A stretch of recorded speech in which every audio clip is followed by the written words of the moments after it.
Hi guys, and welcome back to my channel with readings by Circe. So excited to be here for you guys. If these messages have been resonating with you, make sure you guys do hit that thumbs up button down below. Subscribe to the channel. Make sure you guys set the notification bell so you always know when the next video does go live.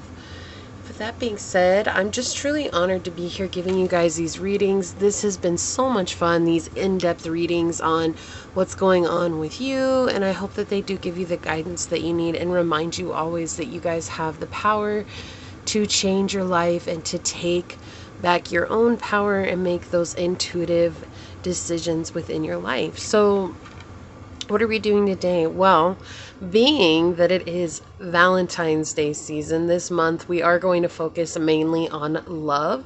So this first reading that's coming out this month is going to be what's next in love, a detailed description for you guys.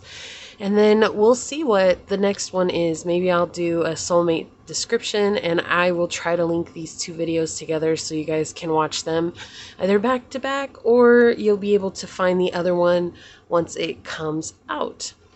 Excellent. So with that being said, let's go ahead and get into it, guys.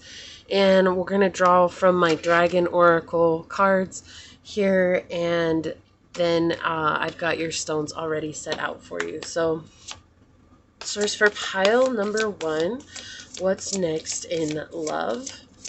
For pile number 1, what's next in love? I all of a sudden have the hiccups.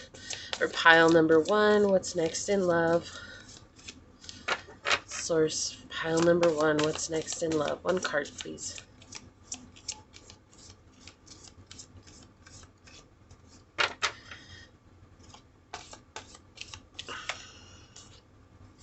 Didn't think it was going to come out, but there we go.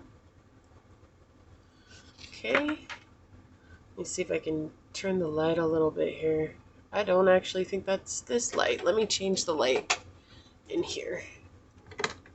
There we go. That's much better. Okay, for pile number 2, what's next in love?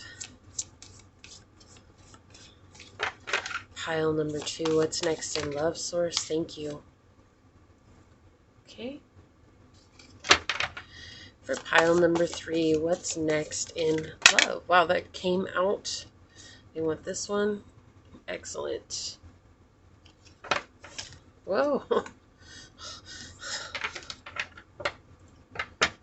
Okay. Balance on the bottom for the whole collective. Finding balance within is so important right now. So just a quick little message here for pile 1. We do have the green aventurine stone here.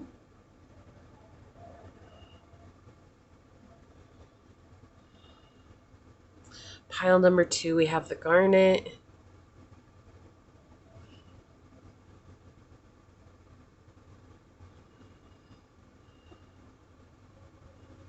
And for pile number 3, we have the bloodstone.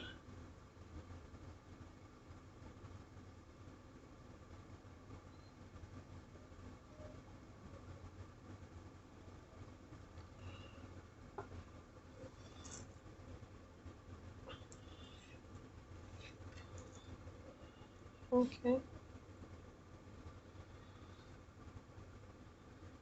So we have pile 1, pile 2, and pile 3. Okay.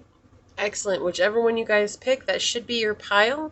With that being said, I will meet you guys over on whichever pile you choose. Hi, pile 1. Welcome. This is for those of you guys that chose the green aventurine. This is going to be your reading. Keeping in mind these are general readings, so take what resonates and leave what does not.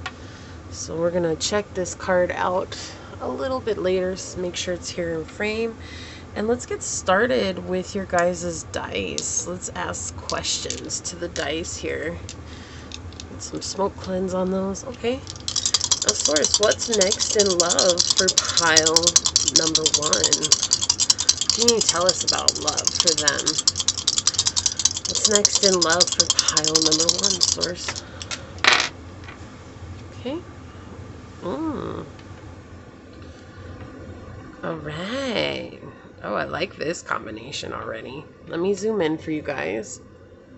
Hang with me. Okay. We'll have to move the dice over. So I love that 7th house came out first here, because 7th house is dealing directly with relationships, love relationships. And, it is the house of Libra, right? This is about us building those close and personal relationships and having something that's equal give and take. When you're in a love relationship, you don't want to be the one that's always giving.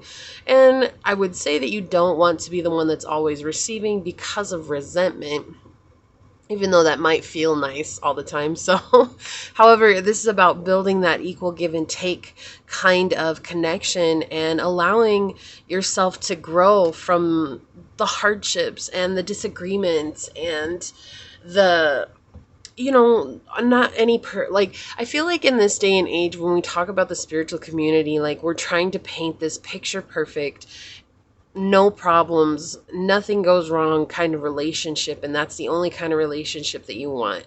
And that is the furthest thing from the truth, right? Like, all relationships take work, they take effort, they take you putting in the work to get to where you want to go. And with the house 7 here, it's talking about being willing to allow the shadow aspects of you to come up with both of you, and allowing you guys to grow from each other and learn from each other, you know?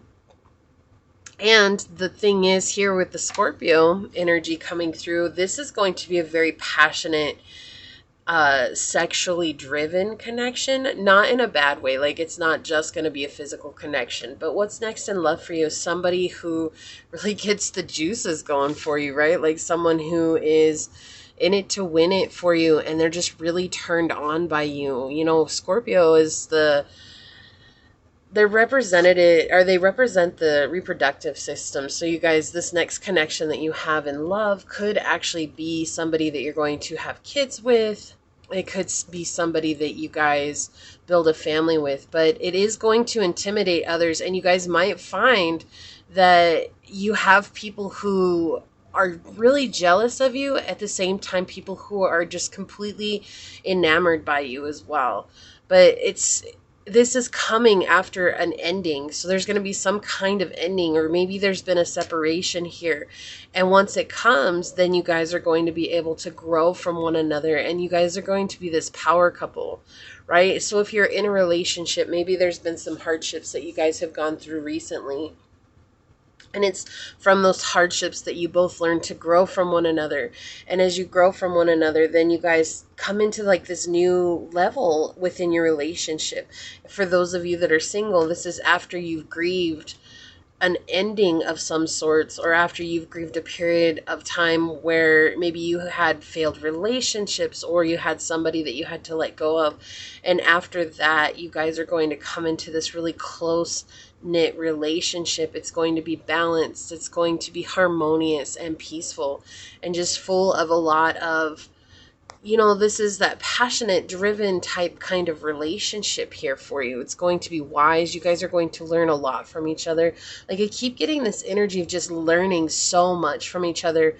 And it's very important that in this next relationship, you're completely vulnerable and open and honest. And I know that sounds so scary, but not letting any secrets get in between you guys is going to be super important here.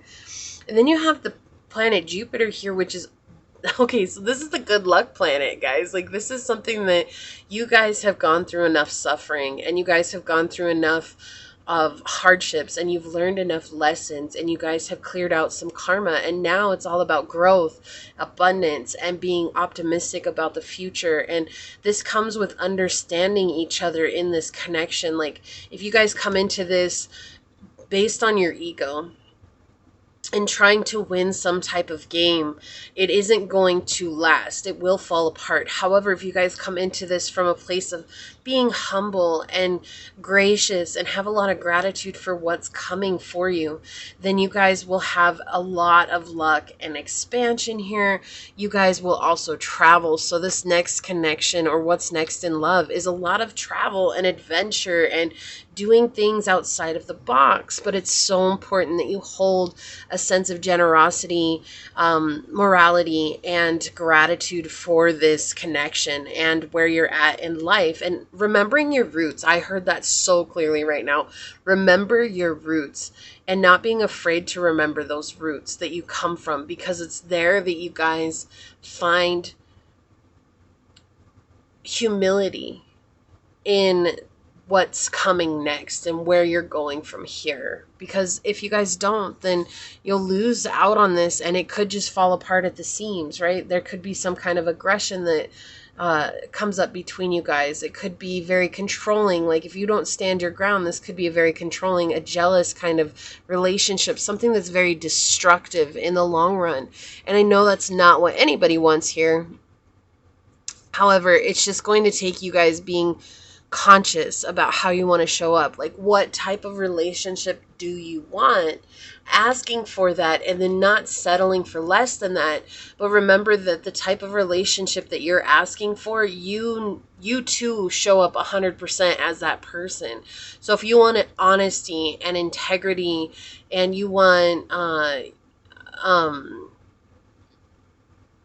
I just had a blank. I knew what I was going to say, but I just had a blank.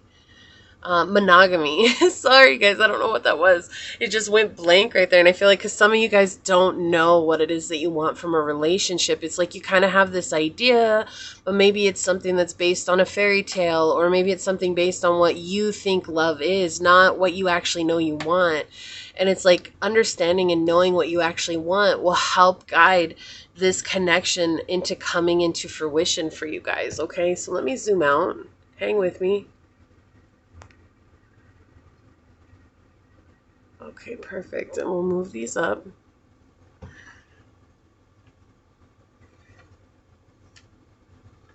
Okay, let's get some tarot on it. Okay, Source, so what's next in love for pile number 1? What's next in love for pile number 1? Oh, thank you. Okay. What's next in love for pile number 1, Source? What's next in love for pile number 1? Thank you.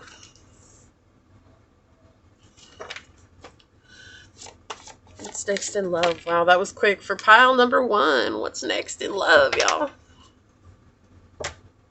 Let's see what's on the bottom of the deck. Yeah, I feel like you've been in this energy in the past where people, they've only given you something because they too wanted something. And it was never sincere. It was always like, oh, how can I get pile 1 to give to me so that I can get what I want? And you also are aware of when people are doing this, right? Like it's an understanding, an intuitive knowing, or psychic knowledge that these people aren't sincere. And it's like you're kind of tired of that. And it's also built up some sort of resistance within you where it's hard for you to be vulnerable and open your heart, because it's like, what if this person's going to hurt me? What if this person doesn't give to me? What if this person doesn't return the favor? And it's like, instead of living in this what if type of energy, you are being asked, pile 1, to see what you want and know that it exists, and stop asking what if.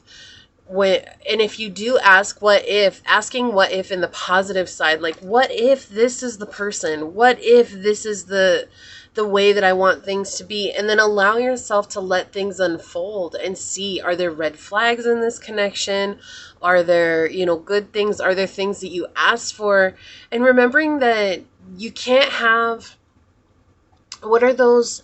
I'll break it or make it on superficial things. So like, I always say this: if you make a list, check it twice, do the Santa thing. Okay, but in this, what you guys need to do is when you make a list, be like, they have to be kind, they have to be generous, they have to be understanding, right? These are things that aren't superficial. Like these are like characteristics of a person. But like, say you want someone that's tall and athletic and fit, and they're good looking, and that's all superficial. And I understand it's a type. However, you need to allow yourself to stray away from the idea of type here, and remember that it's falling in love with a soul, not a face, because all superficial things diminish with time in this realm. So understanding that, yeah, maybe they are really hot, but in 50 years, they're not going to look the same as they do right now. They're going to look completely different, just like you. You're going to look completely different. So don't turn somebody away just because of superficial desires. If this person fulfills every other box on your list, but they're not what you wanted them to look like, can't you open yourself enough to this person so that you could see if it will work? And that is something that's coming through very strongly here. It's like, I feel like in the past, maybe you've turned down people who were good for you or who were going to help you out and get you to the next level. But you have these superficial desires. And because of that, you've run into people who just don't give to you the way that you desire, or they create a lot of anxiety and hurt and pain and jealousy, maybe as well. Honestly, I'm getting that feeling, but it's like being jealous. Like maybe you've gone through really, really, really good looking people, but they always are players, and you're always stuck in this place of like, don't I deserve to get love from the person I want? And it's like letting go of superficial desires here is what I'm being told. So that's something to think about next in love. Let's see what your cards say. Yeah, I understand why this is coming out. Okay. Guys, I cannot make this up. Look, we've got all reversals here. We have the Empress, the Four of Wands, and we have the Wheel of Fortune, which is so interesting because the Wheel of Fortune's ruled by Jupiter, okay? This is Sagittarian and Piscean energy. Pisces was ruled by Jupiter before the founding of Neptune. Okay, and so it's like these things to realize you've always had bad luck because of romantic frustration in the past, and taking these leaps where it's just being impulsive, like, oh, this person is so hot, or oh, this person has so much money, or oh, this person has so much, but it's the superficial aspect of life. And I didn't know what your cards were, but that was the energy that was coming through here for me. It was like this superficial energy that's always left you with a broken heart, a broken home, a broken family, a broken this, a broken that.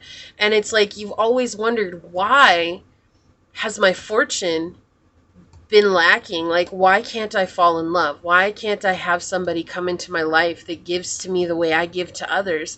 And if you look here, this wheel is being turned by this Four of Wands in the reverse. And the easiest description of my Four of Wands in the reverse is actually brokenheartedness.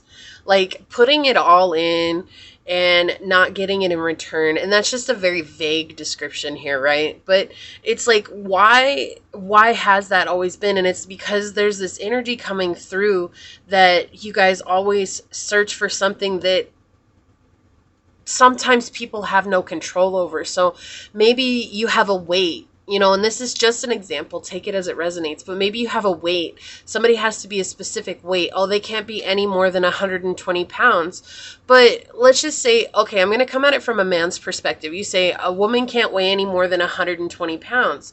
But let's just say that you meet a woman who's 6'1" and she weighs 200 pounds, but she can never, ever weigh 120 pounds because her genetic makeup will not allow for that. But she is the person that meets every other one of your requirements. She's beautiful, but she doesn't meet the weight requirement.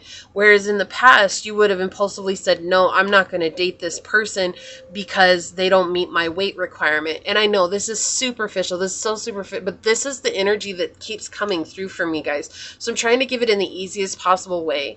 And again, you guys have to take it as it resonates. That could be age. That could be work status. That could be anything. What they drive, the house that they have. Do you see what I'm saying? These are things that sometimes people can't really control because they have to have what they have, right? Looks, you can't really control your looks. You could put on makeup, but at the end of the day, we're falling in love with a soul and not a face. And that's the message that's really coming through in your reading here. Because there's been a lot of unfortunate situations. You guys may have been cheated on a lot. You guys have been maybe put in third-party situations a lot in the past. And I keep getting this energy of where it's like, you guys, when you get connected with somebody, you give 110% right off the bat at the very beginning. And then it's like maybe you're in this honeymoon period and things go really well. then suddenly things change and you start to get into this energy, realizing that you're giving everything you have. You want to build a future with this person, but this person is stuck in something else, or they're stuck with other parties, or they've got something else going on, or likewise they haven't forgiven a past connection. And so now you're the one getting the short end of the stick because they're taking out those last situations on you. And so this is really just allowing yourself to open up to the idea of something new. If you guys are going to meet somebody that, you know, you feel like you can build a family with, they have all the kind of characteristics you want, the personality that you desire, you guys mesh, you could build a really good friendship, you could really connect with each other. Why are you going to let that go because your idea is to be on the cover of a magazine, or to have somebody that looks like they belong on the cover of a magazine? You know, in this world, we've focused way too much on the physical aspect of a person and not enough on the person themselves. And it's like, you as a person, right? I'm going to bring this up because you as a person, you want to be seen. You want to be heard. You want to be understood. And you don't want to be judged by the way that you look, even if you take extreme measures and care to make sure that you look good. Okay, you still don't want to be judged on that, but you're always going to show up your best at the nines just so that people don't have additional reasons to. But at the end of the day, when someone falls in love with you, say it's a model, and they fall in love with you, you want them to accept you where you're at.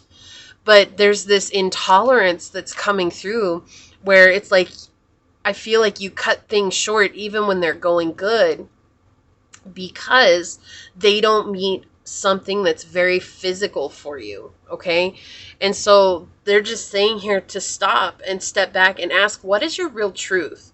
Because your truth is not something that's physical, it's not material, it's not superficial. That's not our truth as a soul being here having a human experience. One second. I needed a drink of water. And this has been a cycle for you guys. It's like you guys are so afraid to let yourselves actually feel the depth of your truth, the depth of your heart, what's within. Like, I keep hearing, what if I'm really attracted to someone? So say you have a weight limit, but say in the depths of your soul, maybe you're secretly behind the scenes a chubby chaser, right? And all of us, you realize that you're really liking these chubby people, or you really like this person that's kind of chunky, and it's like you would never date that person, and you never tried to do anything with this person because they don't meet your physical standards. But it's like you can't help but wonder, how would things be? Because every time I'm with them, I'm calm, I'm cool, I'm collected, I feel good, I have fun with them, like we're always on top of the world together, and things are just, I feel like how I want a relationship to be. And you've missed out on that, and then that person goes and falls in love with someone else, okay, again, a just example, and now you're stuck watching them live this great life and have this great love, and you're like, well, I could have had that if, but they just didn't. You know, you're putting like everything into a box. There's a stipulation here. And as a stipulation, it's caused a lot of anxiety and fear and upset with you. And I feel like there's this type of energy, okay, and this may not resonate with all of you guys, but there's something that's coming through that's very persistent here. There's something or someone in your life that you really care about a lot, but you walked away from, okay? This is something that's coming through here. And you may have done them dirty in a way, and maybe gossiped about them, talked about them behind their back, talked about them in a certain way. And it's broken your heart. Like, this is something that's coming through here. And it could be that you guys maybe, like, I get player energy, but I don't get player energy. Like, I feel like when you're, what is it? Like that Biggie song, if I'm caressing them, I'm addressing them, right? Like, I feel like that's how you guys are. Like, when you're with somebody, you're addressing them. But that also, like, they don't last. Like, everything happens really quickly for you here, especially this Four of Wands energy. It feels very fast. Things feel very quick, very like it's on fire, and then it ends, and it feels like repetitive, a repeat of failed relationships here. It's under here. Look at that. And there's this somebody that you care about, this Queen of Cups energy that you really care about, but you don't look secretly. Look, guys, I can't make this stuff up. There's this Queen of Cups energy here that you secretly admire, right? But they don't fit into your your energy. They are not your energy. They don't fit into what you see as it should be. So like if they look differently, or if maybe they had a different color hair, or different colored eyes, or a different shaped nose, do you see what I'm saying? Like it's something that they really might not have control over. That's just how they are. And if it's weight, how do you know that person's not trying to be better about themselves, you know, and you're missing out on something that's really good because you're seeing it from this slanted perception. I can talk, guys. Do you see what I'm saying, though? I didn't know these were under here. And we have the moon and the Queen of Cups. And it's like, you don't want to give your love to them because it's like, I secretly admire you. I secretly love you. I secretly see you. You see them, but you've been so used to being in this energy. You're afraid that this person's exactly like that as well. And likewise, you're also afraid of the way that others are going to perceive you. But there's this energy coming in that's next in love, that's good luck, right? Because it's weird that I'm feeling like this is your guys' energy, and it might not be. This may be somebody that's done this to you. And again, it's a general reading. The vast majority that I'm feeling here, the heavier energy, is that this is something that maybe you've done. And it's not anything to be mad about. It's not anything to be upset about, because we're all trying to make it up as we go along. Every single one of us. Confirmation, guys. Confirmation. Let's get some clarification on it. Source, may I please have some clarifiers for this reading for pile number 1? Thank you. Yeah. So look, we have family matters coming through, right? So the problem that we're running into is interference in family. So this could be this energy that you guys are dealing with. It might not even be your energy at all. This might actually be something that was given to you because of family, passed down generational curses here, right? Something that's very karmic by nature for you to heal, but it has to do with feeling your emotions. Because, look, we have the Page of Wands here. Because what's always happened is that you guys have chased something that has turned you on sexually and not emotionally. You have emotional energy, you have sexual energy here. And this is just, again, that idea of looking at it. This is very immature, chasing tail. This is somebody that can be a player. But really, this is just energy of saying, like, I'm going to passionately chase everything, but not build a connection with them. And why is that? Because, look, your feminine energy is in the reverse, and your masculine energy is, like, kind of skewed. It's this perception from the masculine point that's skewed, saying, I need to have a sexual encounter to feel anything, because I'm not feeling my emotions. You know, this card, the Wheel of Fortune, always brings up sacral chakra energy for me, because it's like you don't want to feel the tides. Even though it's on your subconscious, you don't want to feel the tides, because if you brought that into your consciousness, it would remind you of all the hardships and the heartbreak that you've dealt with your whole life. And so it's easier to change yourself into this sexual being. Okay, this is like promiscuity coming through here, so that you don't deal with your family upsets, so that you don't deal with what has happened in the past.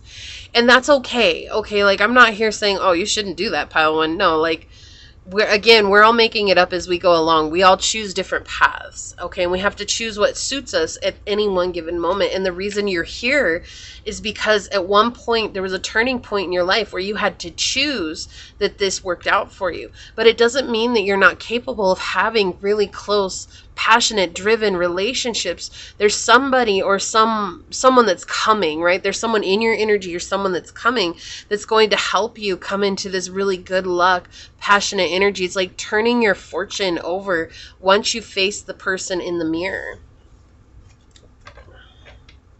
Yeah, look.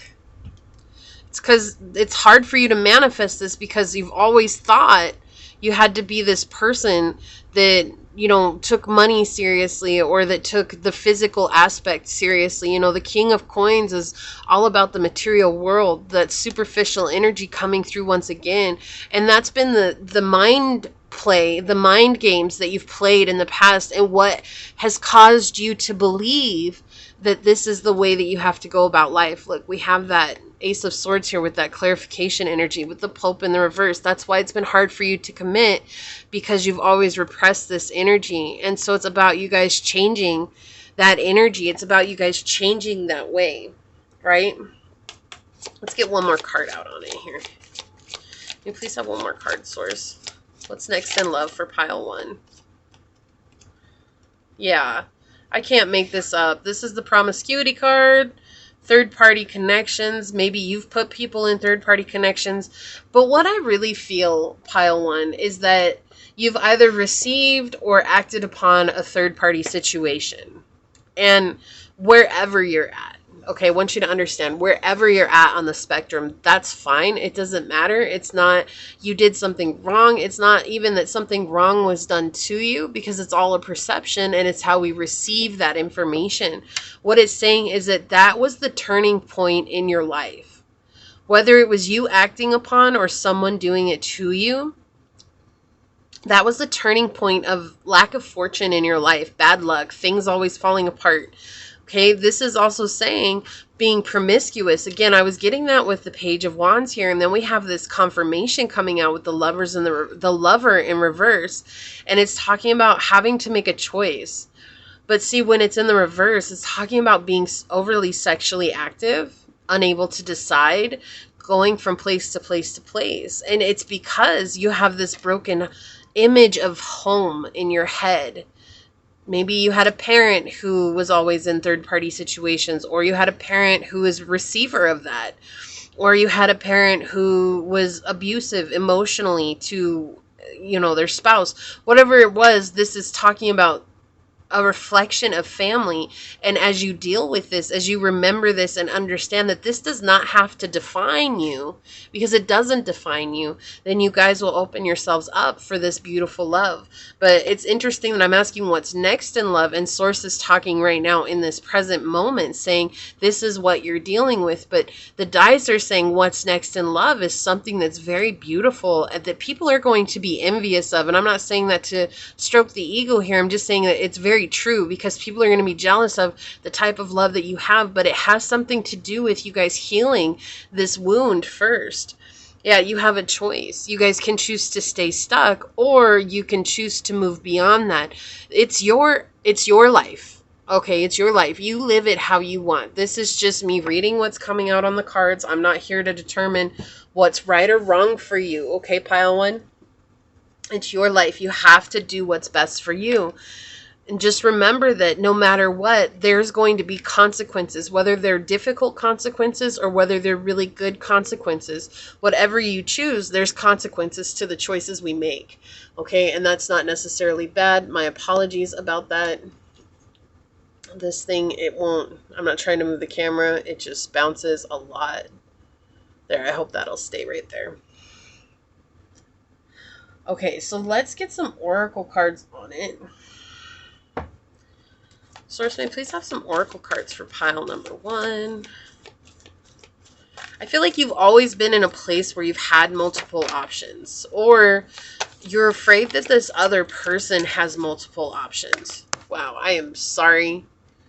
I'm going to have to fix that for the next pile. I don't think I can fix it right now. Just went flying.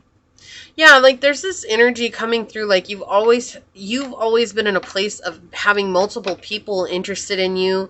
And look, we have shaman on the bottom, ancient healing wisdom. Like it's like once you guys heal this, you guys are going to be wise beyond measure, because you're going to see things from a different place. But it's all about you guys completing this cycle, right? Connecting with your heart and coming into a place of new beginnings. I cannot make this stuff up. This is great, guys. Your reading is so synchronistic, but I feel like with the lover here, it's just saying like, or you feel like this person that you're interested in has so many options that who are you? And it's like, you'll never know unless you try. Like, and that's the thing here. It's like, you can't be afraid to try. But if you're afraid of what people are going to think of you because they're different than what you've always asked for in your life, then that's the thing that needs to be dealt with and healed. Or faced, not necessarily dealt with, but just faced and understanding why, where does that come from? Who in your family said that you had to marry somebody that looked like a model? Or where did that idea come from that made you feel like you had to marry somebody or be with somebody that looked a certain way? And remembering here with the lioness coming out here that you are protected. And this is about you connecting with your inner light, your inner chakras, right? Aligning those chakras and transforming. We have transformation on the bottom here with number 18. It's all about completing this cycle again, getting to the end of the cycle so that you can let it go and begin again, and knowing that you guys have angels that are with you. It's going to take some creative energy though for you to get there. It's going to take some time for you guys to get there, right? But it's all about you guys connecting with this transformational energy here and going with the flow. I feel like all your life you've swam upstream because that's what was easy, right? Like that was what was expected of you. And again, I'm not saying that you guys are in the wrong. It's hard for us as a society to get beyond what we feel is expected of us. So many of us do the thing because it's expected of us, right? Like mutable. We have surrender, fluidity, and welcoming change with Gemini, Virgo, Sagittarius, and Pisces energy. I can't make this up. What was I saying? To learn to go with the flow, right? From this card, it's like learning to go with the flow, but for a long time, you guys have just swam upstream. And you want to go with the flow. You want things to be more simple in your life. It's just, that means letting go of a vital aspect of who you feel like you've been built on. Like when we face a part of our ego, our emotional ego, that we have believed to be true for our whole lives. This is the way that it has to be. This is the way that I have to live my life, okay? When we face that aspect of ourselves, it feels like our identity crumbles before our eyes. And it's us realizing that that's just an illusion. It's a falsity that we've believed in for so long. And once we face it, and we accept that part of ourselves, accept us that we've been like that, right? Like accepting that along the journey, maybe you have judged people too harshly, or maybe you have tried to put people in a box because of this idea. I have to marry somebody, or I can only connect with somebody who looks a certain way. It's like, as you accept that part of yourself and understand that that's just a part of who you are, it's a part of who you've been, and give that part of yourself love and say, you know, I understand you did this to protect me. I understand you did this because we thought this was right, but we're going to try it a different way because this hasn't really worked out for us so far, right? And being okay with changing the direction, not judging yourself for doing that. It's like you've already spent enough time in judgmental energy. There's no reason to judge yourself because of that, right? It's forgiving yourself for what's happened in the past and letting yourself become who you're meant to be. Okay, so we're going to get some of my oracles here. It says, look, number 37, which is 10, completing the process. A gift is a gift. You should always be grateful for a gift someone gives you out of love. The day you tell someone what to give you is the day it is no longer a gift, but an obligation. So yeah, I feel like this person maybe has done something for you in the past, and like there's this, I feel this deep regret. There's something that you guys regret along the journey here. And it just feels so heavy on your heart. And you know what? You can always make it right. An apology will always make it right. Even if it doesn't feel like an apology is going to make it right. An apology will always make it right. And it just takes you guys being genuine in your approach to that, okay? And it's not to say that an apology is going to get you what you want, or that, you know, even if it's someone apologizing to you, that doesn't mean that you have to invite them back into your life. It just means that we can forgive and move on and be okay with where we are, understanding this is how we lived before, but we don't have to let that be a defining factor for us in the future. Look, we have cloud shape-shifting. Yeah, you guys are changing. This is the change in perspective, but it's like changing the way you see the outside world. This card really talks about doing your hair differently, changing your clothes differently. And I feel like this is so synchronistic because it's giving me this energy right now of saying to change the way you see the world around you. And when you change the way you see the world around you, you will begin to see everything with clearer vision, and you'll be able to understand and have better discernment about the connections that you're bringing into your life, because you want this type of beautiful connection, that really good type of connection in your life, right? So we have fire coming out. This is Aries, Leo, Sagittarian energy. It's with confidence, optimism, passion, and bravery, right? You guys want that type of connection, something that sets your heart into a heart's frenzy. Like, it's like, this is like lighting your soul fire, right? And flying above the rest, and this love that's just so connective and deep. And look, it's like we have this bright light behind with the heart, and then you have this heart that has a candle and is flying. It's like, this is like letting yourself be free to love who you want to love, right? And that's just something that is, you have to come to terms with. I love this person. I'll always love this person. I didn't realize I could fall in love with somebody like this, okay? And if they say yes, they say yes. How exciting. You never know, right? And if they say no, then that's okay, because now you've learned the lesson of allowing yourself to love who you wish to love. I'm going to close the window. It might squeak. It's a little chilly. Let's see what else we got here. Sometimes the hardest thing and the right thing are the same things. And we have number 2, which is trusting the process. And this goes hand in hand with everything that we've talked about, right? It's like, I feel like for you guys, it's hard to admit that you did someone wrong because you're a genuine person. Most of the time you show up in this very loving light, and you show up in this very beautiful energy. And you know, I've felt that since the beginning. You guys have a very unique type of energy, which is really good, you know. But it doesn't mean that all of us are free from sin. You know, we've all hurt someone. I've hurt someone. You've hurt someone. Joe down the block has hurt someone, right? Because we're human. That's life. We can't go through our lives thinking that we're never going to hurt someone, because it happens, right? And so it's like, just remembering that if there's an apology that you need to give to someone here, and that's something that's really hard for you, sometimes the hardest thing and the right thing are the same things. And remembering that will help get you through it. If you need to give an apology, it's seeing this from a different place. It's seeing this from a different light. And remembering that you're human, and no matter how a person shows up, we can't guarantee that, right? We can't guarantee how a person will show up. However, what we can guarantee is how we'll show up. And remembering that you showed up to this person a certain way. Now you're changing the way you show up. You're controlling where you're showing up at. And there's this promise, even if this hurts, there's this promise of a good luck relationship in the future. Something that's beautiful, something that's expansive, something that's connected, that's passionate and driven.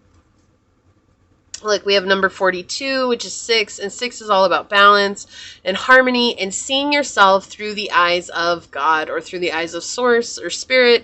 It says, before a breakthrough, you go through a breakdown.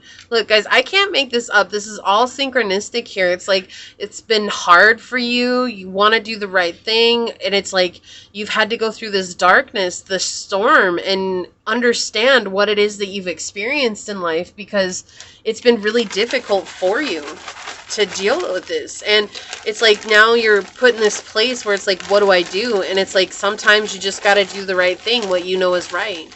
You want love, right? And who knows, maybe this connection is actually this person that you really do love. Like, I feel like you guys really do care about someone. Like, really do. Okay? I'm going to get some channeled messages out on it. Okay.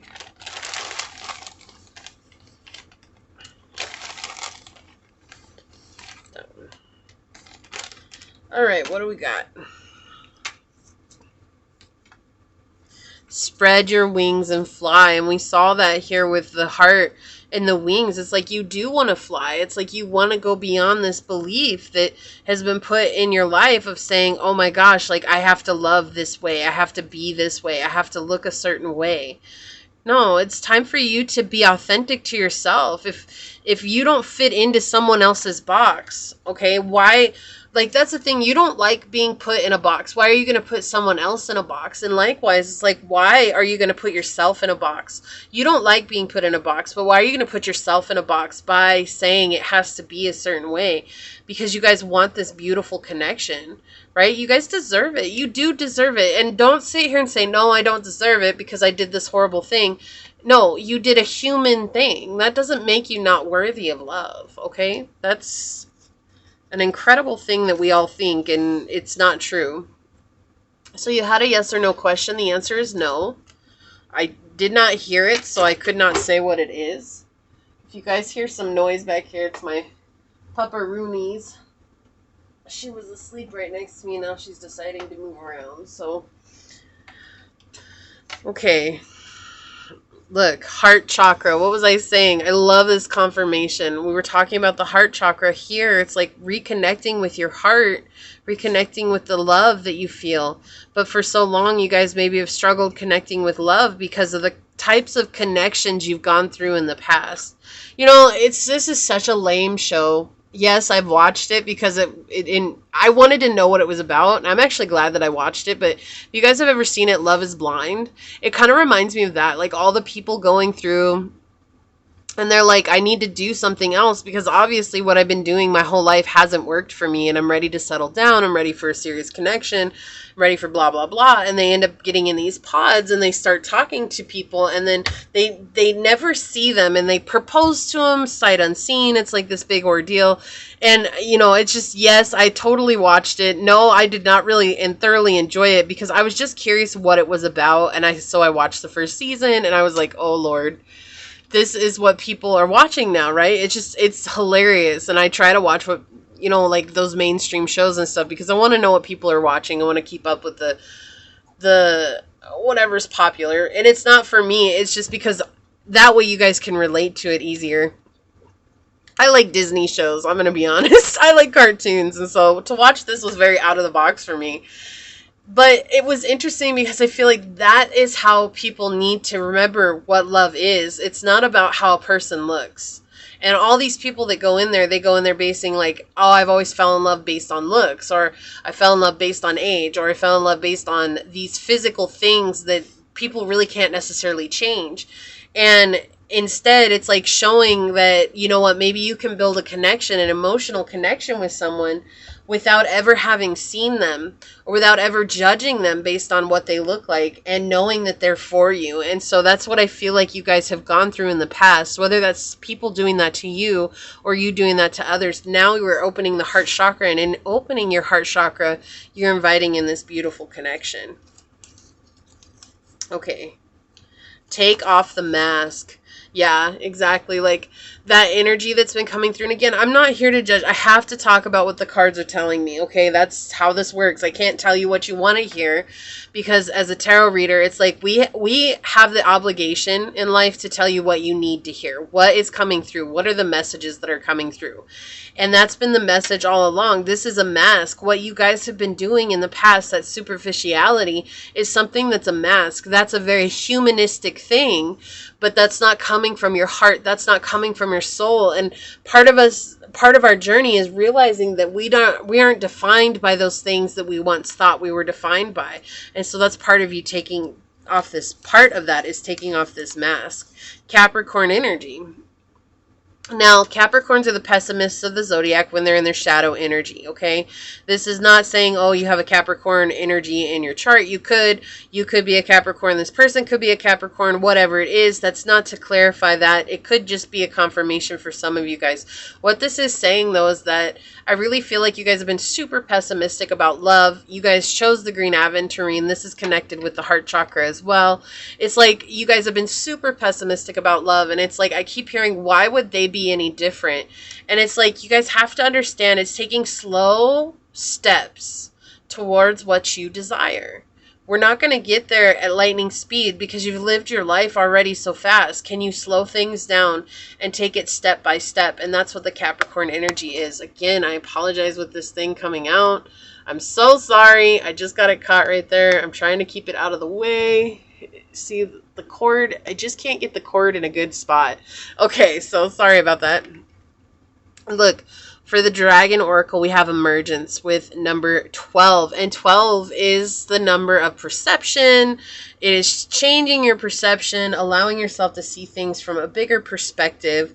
Let's read what emergence has to tell us. I love this card. It's so beautiful. It's like being reborn, right? Like through the egg here. It's like being reborn on the journey. It says this, look guys, I cannot make this stuff up. This dragon shows up when we need to take a long, hard look at ourselves and how we live, what we do, and more harshly, our behavior. None of the dragons are a pushover. They all demand an occasion that we take long, hard looks at ourselves. Emergence is no different. He just gets straight to the nitty and gritty and informs you. You are responsible for your life, your behavior, and your experiences, and more importantly, how you react to them. Grit and determination is the order of the day when this powerful archetype finds his way into your reading. Listen to the wisdom of emergence as he says, it is time to reflect. You need to take stock of that which you value and is important to you.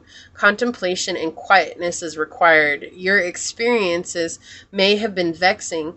You cannot dwell here, but you can learn. Understand what needs to be harnessed and let all others go.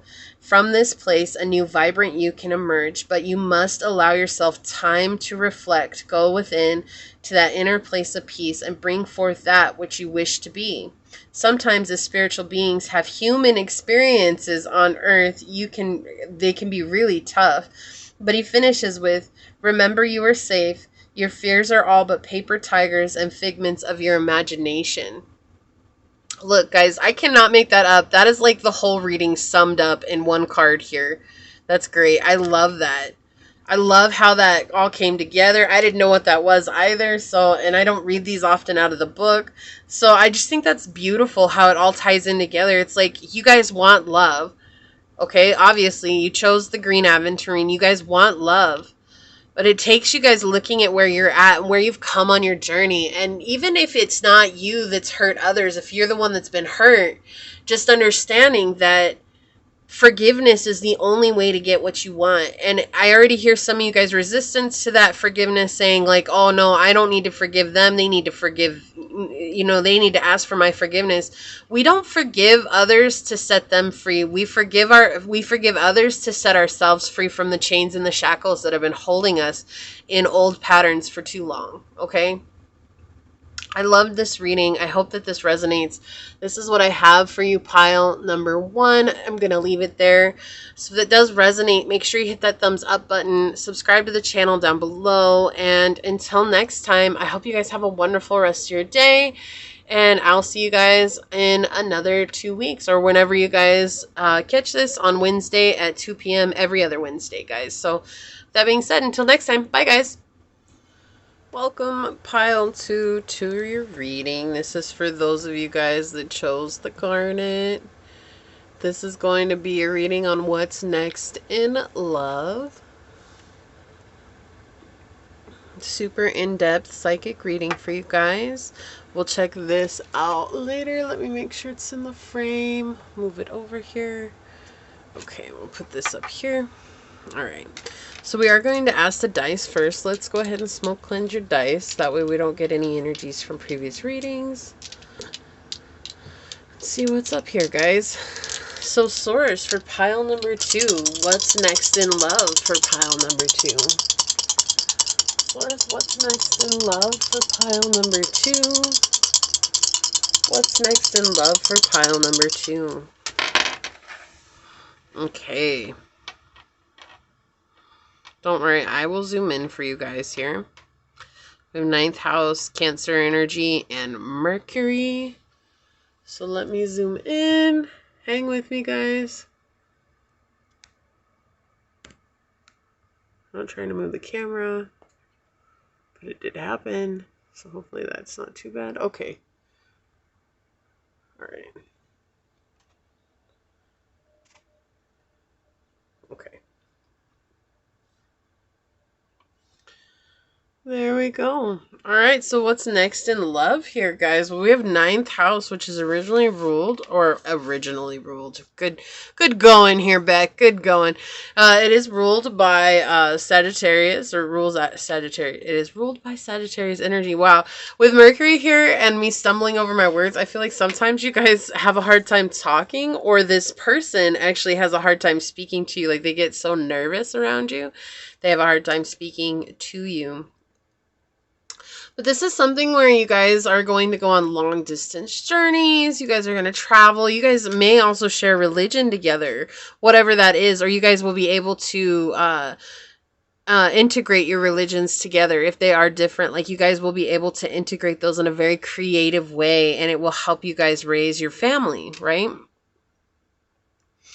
This is someone who is going to be, they could be a lawyer. This is someone who could also be very spiritual, but they're going to have a higher education, or they're going to be very well educated, whether that's self-education or school education.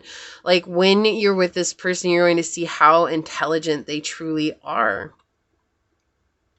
This is also going to be a connection where you guys explore different types of creative endeavors. So whether that's the arts, media, you guys could be into journaling, or you guys could be into, like, what is it? Bringing other ethnics and cultures to the world around you. It's like the energy of really spreading and expanding and connecting through the world and your world travels. How exciting for you guys. It's also going to be this energy of a sense of home.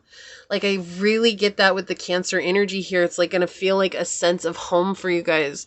Apologize if you see me in the frame. I'm just trying to reach across and grab something here. Okay. I need to put some chapstick on. My poor lips are so chapped. There's going to be a lot of loyalty here, though, and you guys are going to nurture this connection. You're going to feel very supported. You're going to show support. They're going to be able to help you connect with your emotions. Likewise, you're going to help them connect with their emotions. It's going to feel very much like an unconditional loving connection. With the human flair on it, of course, because as humans, we're going to make mistakes, obviously. But you guys could have where you'll have moments of, you will fight, okay? And that's not to scare you guys, but it's just because you guys both are very emotional. And it will come back that you guys both are seemingly super sensitive to each other's situations in a codependent way, but also in a very independent way. It's like a healthy medium, right? Like, it's like you guys care so much that it still hurts, and you care so much that you're able to help solve. Like, that's the type of energy that's coming through here. But it is going to be a very healing connection, and you guys will be able to really connect with that receptivity energy here. This means that they're either you or they are going to be a really, really influential mother in the connection, okay? Whether you're a man or woman or whatever you identify with, it doesn't matter. However, there's this energy coming through that there's going to be an influential mother in this connection, whether that's you or them, okay? And that's if you guys choose to have kids. What a beautiful connection, truly. Like, there's this beautiful energy that's coming through all over. It's like you guys super easy with communication. You guys have built up a friendship. You guys are able to really integrate like your families together here. It's like not hard for you guys to bridge the gap between your families, even if you guys are of different religious backgrounds, okay? You guys are all about learning. So if you guys have children, or if you guys are integrating a family, you guys are going to be like the teachers of this family. Like, you guys are going to help others learn, and you're going to be there supporting them while they're learning.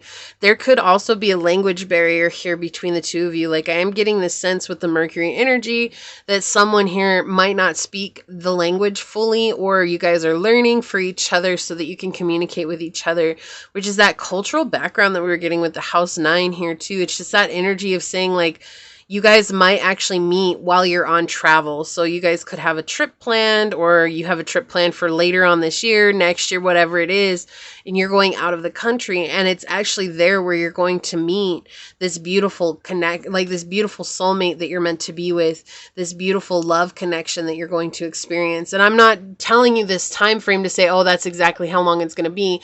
I'm telling you the time frame because we can't say it's going to be on Valentine's Day, which we're talking about this month, right?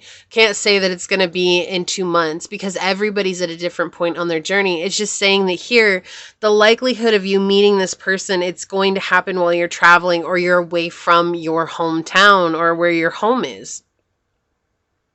Okay, and it's going to be very powerful and potent when you meet them. Like, you're going to notice a whole bunch of different signs and synchronicities. But I also feel like you're going to feel this in every aspect of your body, whether that's, you're going to feel it in your heart. You're going to know it's true. You're going to, have this sensory energy that's coming through where it's like in the tingling in the tips of your fingers and all the way down to your toes. And it's just going to make you feel like somebody that you've met that reminds you of your childhood or your school and where you grew up and your youth, but it's in the best ways possible, right? So there's going to be this very much gut reaction to when this person comes in, and it's going to be really good. Like, this is a really good energy. I'm going to zoom back out for you guys here.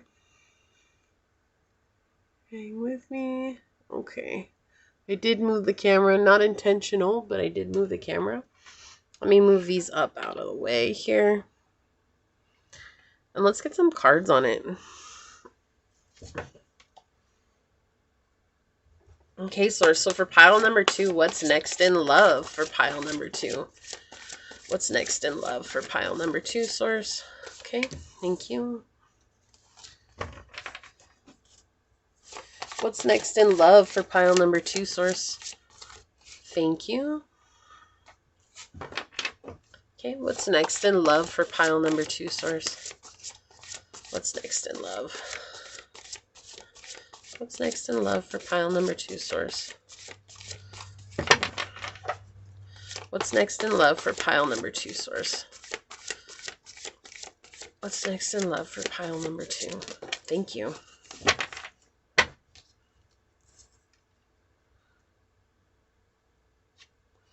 Okay, let's see what we got on the bottom of the deck.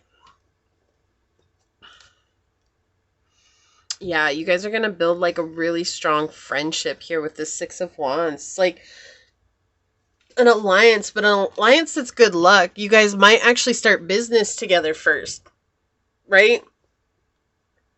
And it's through that you guys actually create this beautiful friendship, this beautiful connection with one another, and you guys have this success as you move throughout life, this balance that's in your life.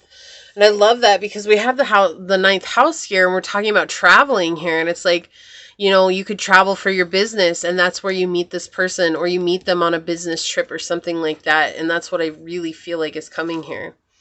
Okay. And also, don't freak out about the reversals, guys. The thing is that a lot of times I'll be told information about what it is that you might need to heal or focus on, or something that you need to look within to find answers on for yourself. Okay, look at this. We have 6, 6, and 6 coming out. Yeah, you guys definitely need to find balance within. This is a balancing of your heart, your mind, and your emotions, and understanding, like, I think the important thing here is that everybody's so focused on creating a world where we don't think, but our thoughts are such an integral part of us. Like, that's kind of silly to think that we need to be in this energy of not allowing ourselves a chance to think. We have a rational mind for a reason. Yes, we want to listen to our hearts, but we can't think of them as separate because we have to create this bridge between them where we're able to let our heart speak to our mind and our mind speak to our heart and find that compromise in the center, right? And that's really what matters here. And I feel like for a long time, you've had a lot of repeat bad relationships. Not just repeat, it's like all your life, maybe you've dealt with failed relationships, people where you've given and you're so scared to give your love here. Like, this is an energy of feeling afraid of giving your love. What's easiest to give for you is your body. Okay, with the 6 of Wands on the bottom, just saying it's easiest for you to give your body. It's really hard for you to give your mind, and it's hard for you to give your heart or your emotions. And when you do give, you keep things very secretive, and it's very like low key. I'm going to love you on the back burner and then see where things go. And then the minute that a red flag shows up, you guys end things. Like, I don't feel like things get very deep with you. I don't feel like you're a player. Okay, like that's not the energy here. I feel like what it is just this, like, you're like my afraid of commitment pile. Even though you want love, like you're the ones that are afraid of commitment. You're afraid of like having something long term, because the longer you're with somebody, the more something hurts. And so with this, the 6 of Cups and the 6 of Swords here, both in the reverse, it's saying like, can you balance out this energy and allow yourself to feel, right? Because it's easy to cut ourselves off from our emotions. Likewise, it's easy to cut ourselves off from those negative thoughts here. And it's like, the easiest thing for you to do here is to just take action. Like when you feel a sexual connection, oh, I'm going to take action towards that. But there's going to be something different with this connection that's actually going to be more fulfilling for you, especially with the Cancerian and the Mercury energy here. We have this connection to our hearts. You know, when you think about the Cancerian energy, they're the mother of the zodiacs, that nurturing, loving, compassionate, kind energy. Like, you know, your mom is the energy that's the one that always is there for you. They never miss the soccer game. They're always going to be there no matter what, and they're going to have your back no matter what. You know, like they say that, why do I hear this right now? Only a face a mother could love. I'm not saying you guys are like that. Okay, that's not what that is. That's the energy of the mother. It's like when they say that, oh, you only have a face a mother could love. It's like, because a mother's love is unconditional. She carried you, she gave you life, she birthed you, she brought you into this world. Like there's this energy behind this idea of a mother, that they'll be with you no matter what. Okay, regardless if your mom was or not. Okay, and I'm not saying that she was, I'm not saying she wasn't, I'm not saying that they were or they weren't, but it's that energy of reminding yourself, it's like you want this nurturing love and you have this option to come up into it, but if you don't allow yourself to feel your emotions, right, and to communicate with the Mercury energy here, communicate your truth to yourself, then what's going to end up happening is that you'll stay in this place of always fearing what it is to give your love. It's like you want to be open and vulnerable, but it's like you want someone else to take you to that place first. Like you don't want to be the first one to open up. And this is saying that sometimes you got to be the first one to open up. We have a lot of fixed energy here. We have Scorpio energy, we have Aquarius energy, we have Leo energy coming out all together with these 6s. This is all fixed energy, very stubborn energy. It's like once you find a way to do things, it's very hard for you to change, because this is the way that it feels comfortable. It's not that it's necessarily working. This is just the way that it feels comfortable for you. And that's what they're saying here. It's like you have to be more fluid and flexible. You know, when you think about water or you think about air, it's like air, it can blow really strong and really hard, or it can be this beautiful, gentle breeze. The same thing with water. It can very much be destructive, a very destructive force, or it can be this gentle, beautiful scene, right? And it's like you can flow effortlessly. It can cause damage. It can do all sorts of things. The same thing with air. It can flow beautifully. It can cause damage. I mean, fire is the same way here too, but we're really focused on this idea between your mind and your heart. And I don't know if you guys just heard that. There was this really loud, like, dinging noise right now, and I actually don't know what that is because all of my devices are on silent, so I don't know what that is. But it just dinged, and I don't know if you guys caught that or heard it, but it was very loud. It could have just been me hearing a confirmation, so... But the thing is here is that it's like there's this disconnect because somebody has broken your heart, or multiple people have broken your heart, and not just like broke your heart, like this person betrayed you in such a vile way. And it's like, as that, it created this identity around you where you feel like you have to keep yourself closed off from connecting with others, because if you give that aspect of yourself, then that just gives somebody else room to do what someone already has done, and that's hurt you, and that's break your heart and make you feel a certain way about it. You know, what do we have under here? Yeah. So it's easier to be in this place of giving just what's necessary, whether that's just your physical place, maybe it's just going out to dinner, maybe it's just doing the bare minimum, right? And in doing the bare minimum, then it's easier to just keep things casual. That's what the Ten of Wands is saying here. It's like keeping things casual. It's like easier to be in a casual connection, because when things go south, as they usually always do, then you're not too emotionally invested and it doesn't make you feel any one way, because you're disassociated from the situation. You know, with Aquarian energy, they're very good at disassociation. All air signs are, but to be honest with you, I feel, in my own personal opinion and from my own studies, I feel that Aquarians are the best ones at disassociation, because you have Libra energy and they rule relationships, right? Like, they're the ones that are ruled by Venus. They're ruled by relationships. They want fairness and equality, and so they get emotionally invested. Then you have Geminis, and they're like the dualistic nature in the Gemini. You have the ones that are really forthright and they're in this great energy, and then you have also the shadow energy, and they go back and forth. So they're either disassociated or they're connected, and it's because of that dualistic energy. But you have Aquarians who are so unique because they're ruled by Uranus, and you have this unique energy here they're radical, and they do things that no one else would do, and they like being original, and because of that, they're not really that invested in everybody else's energy, because it's more about what makes me feel good. It's more about what I like and what I enjoy, and they disassociate from any connection, because it's like being on the outside looking in. That's what I always feel like it is with Aquarian energy. Why do I bring this up here? It's because that's where you're at. And you might be an Aquarius, and that's fine, but it's like in the shadow aspect of that, like always being on the outside looking in, not getting invested. This could even be a lack of investment with friends and family. Right? It's like, this is more about, I'm going to protect myself, but you're coming at it from this isolated place, and you're coming at it from this idea of what has hurt you in the past when you were much younger, right? This could have been a hurt from adolescence, from childhood, coming in here, something that broke your heart. It could have been a divorce, is what I hear right now. So there could have been a divorce in your family that really broke your heart, and you just kind of saw it fall apart, and it's like, I don't want to ever experience something like that. This could have also been a breakup, like maybe your mom had a boyfriend, or it was your mom and your dad, but they weren't married, and they broke up. Or it could have been a separation, not a divorce. This definitely, to me, feels like a split between parents coming through, or, you know, like maybe your parents have always been split up.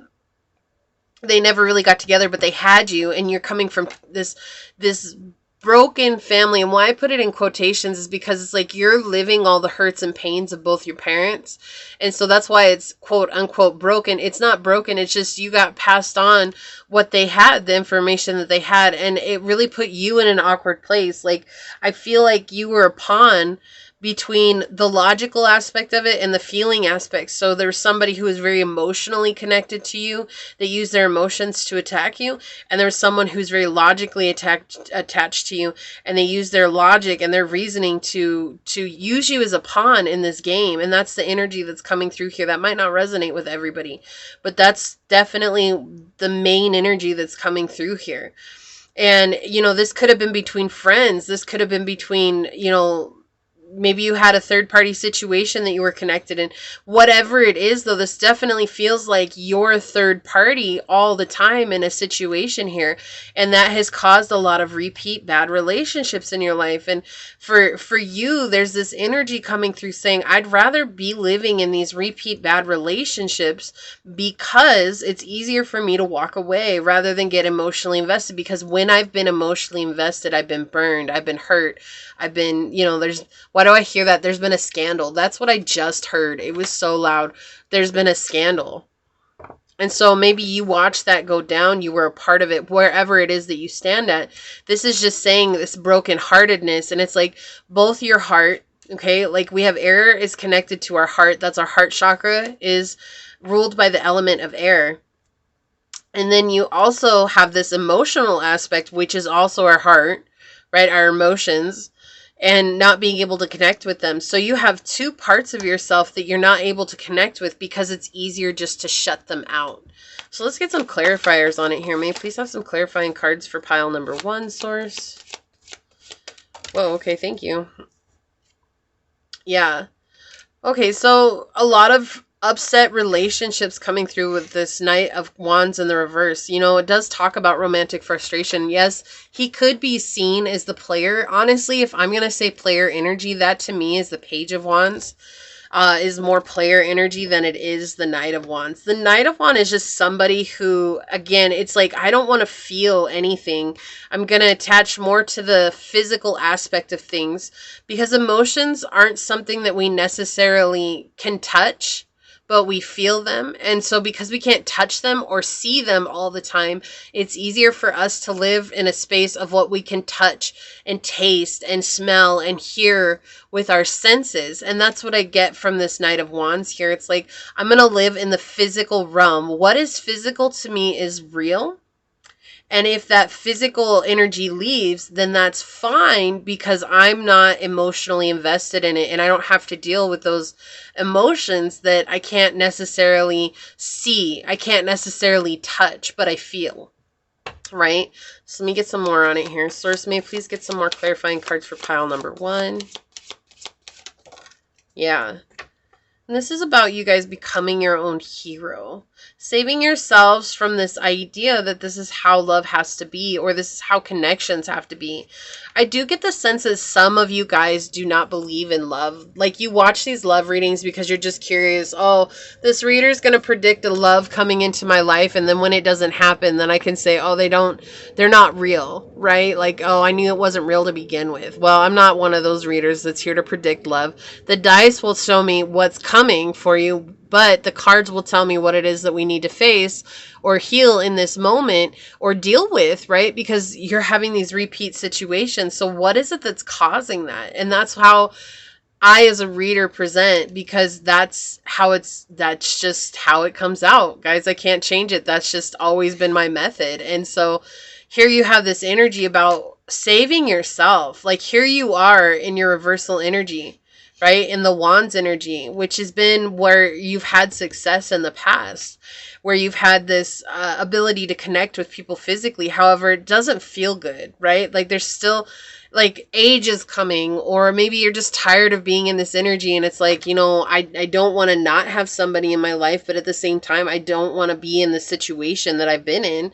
And so this is about you being your own hero and coming in and telling yourself the truth. What's the truth in your life? Why are you living in this way? And why does it matter for you to be in this type of energy rather than, it seems like you guys want a very passionate, loving relationship? Not even just passion. Like, to you, I don't feel like the sex is necessarily the most important thing. It's just been the thing that you've fallen back on because it's the easiest thing. Right? What's hard is the emotional and the mental connection here, but it's like something you want very cerebral is what I'm getting here. It's like you want that very cerebral, fun, let's nurture each other, let's support each other type of connection, but it's like giving up hope on the idea that it ever even exists. And it's like talking to yourself with this Knight of Swords coming in and clarifying yourself. Why is that? Why do you feel like that doesn't exist? Or why do you feel like that's not something you deserve? Or why do you feel like that's not something that you can ever get? And being really honest with yourself, and then accepting whatever comes out, not judging that part of yourself, saying, you know what, it's because so-and-so broke my heart. And ever since so-and-so broke my heart, I feel like everybody of the opposite sex, or everybody of the sex that I choose, is XYZ, insert explicit word where you will, right? Okay.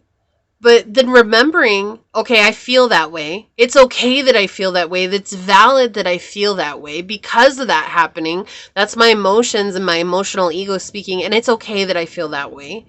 And then also saying to yourself, but this is the future. That was then and this is now. And then if your ego comes back and says, yeah, but look, everything hasn't changed. And then you could say, I understand that that's how you see it. But we've been living based on this idea for a long time, and now it's time for us to grow. It's just having this adult conversation with yourself, which is very difficult in this day and age because none of us have been taught how to deal with our emotions. None of us have been taught to deal with our broken hearts. Basically, it's like, oh, you have a broken heart, get over it. No, like, that's not fair. We're humans, and as humans, we experience brokenheartedness, we experience joy, we experience sadness, grief, anger, frustration, disassociation, love, deep love. We experience all the good and the bad. But this is about being completely honest with yourself. And you got to start somewhere, right? You can't have it all at once. You just got to start somewhere. And please have another card here. Yeah. Look, and we have the King of Wands coming out in the reverse, just showing like all along, this is you standing in your own way, okay? And it's not to put blame on you. This is not what I'm here to do. This is not what I'm asking you to do. Okay, you guys have done the best that you knew how with the information and the energy that you guys have had up until this point. This is about you making a conscious choice to change the way that you show up for yourself, not for anyone else, but for yourself. Right? The King of Wands is out here, and when he's in the upright, he's that one that's confident, courageous, and not afraid to be who he is and show himself to the world.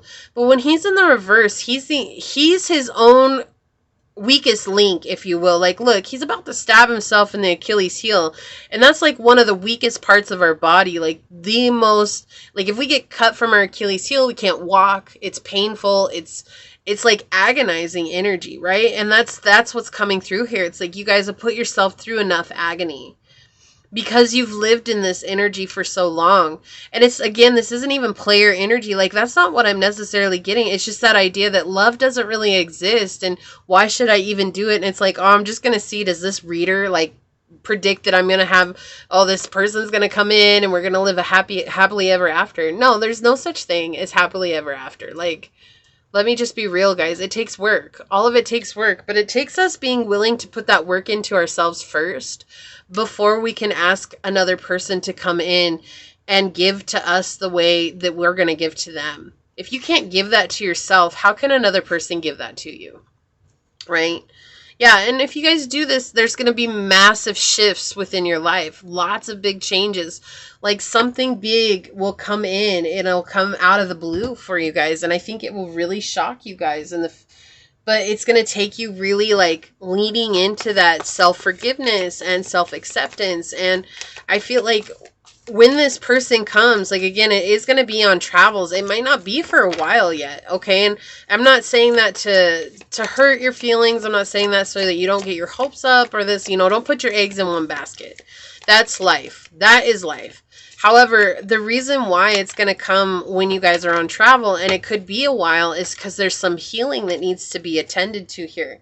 Like, we have rebirth energy coming out on the bottom, followed with love, compassion. And this is not about true love. This is not about a soulmate. This is all about showing love for yourself. What I've been talking about this whole time. When you show kindness and compassion and love for yourself, you guys transform your energy, and that allows you to open up to bringing in this type of connection. Whether that's romantic, platonic, or soul tribe, whatever it is for you guys, it's like someone that you're going to be able to be yourself with. They're going to see you, but you're also equally going to be able to see them and not fear that this person is trying to hurt you in any one way. Okay, you guys got 2 of those. Yeah, look, we have Snow Leopard, the Watcher on the bottom with 15. So there's somebody in your energy that's watching you, or you guys could be watching all your exes, and that's still putting you in this repeat cycle because it's like, what did I do wrong? And if somebody's watching you, then just know you have a secret admirer somewhere, but they're afraid to come forward because they've seen the types of connections that you have, and that's not what they desire. And it's not to change you, okay? This is not to change you. This is for you to get real about what you want in your life. That's what matters here. Yeah, we have the Moon coming out here. Satisfying emotional needs. Nurturing the self and others, okay? The main thing here, nurturing yourself. Getting in touch with your emotions. We talked about that this whole reading, guys. I love that confirmation coming out for you. It's like connecting with who you are on a deeper level so that you guys can connect with others in a much deeper, more satisfying way. I feel like all your relationships feel like they're lacking something, and it's just kind of like you've resigned to this idea that that's just the way that it is. And they're saying that, no, that's not the way that it is. That's just how it's always been because that's what you believed. And it's like, if you study the law of attraction, like attracts like. So say you go around and you believe this with your heart of hearts, that this is just the way it is, this is the way people are, then you're not going to ever bring into your life what you desire because you've already resigned to the idea that people are going to judge you, people are going to hurt you, and this, that, and the other. So we have number 15 coming out, which is 6, and all about balance. Again, guys, I can't make this stuff up. Another synchronicity. We have, I send you forth as sheep amongst wolves. May you be as cunning as a serpent and as harmless as a dove. Matthew 10:16.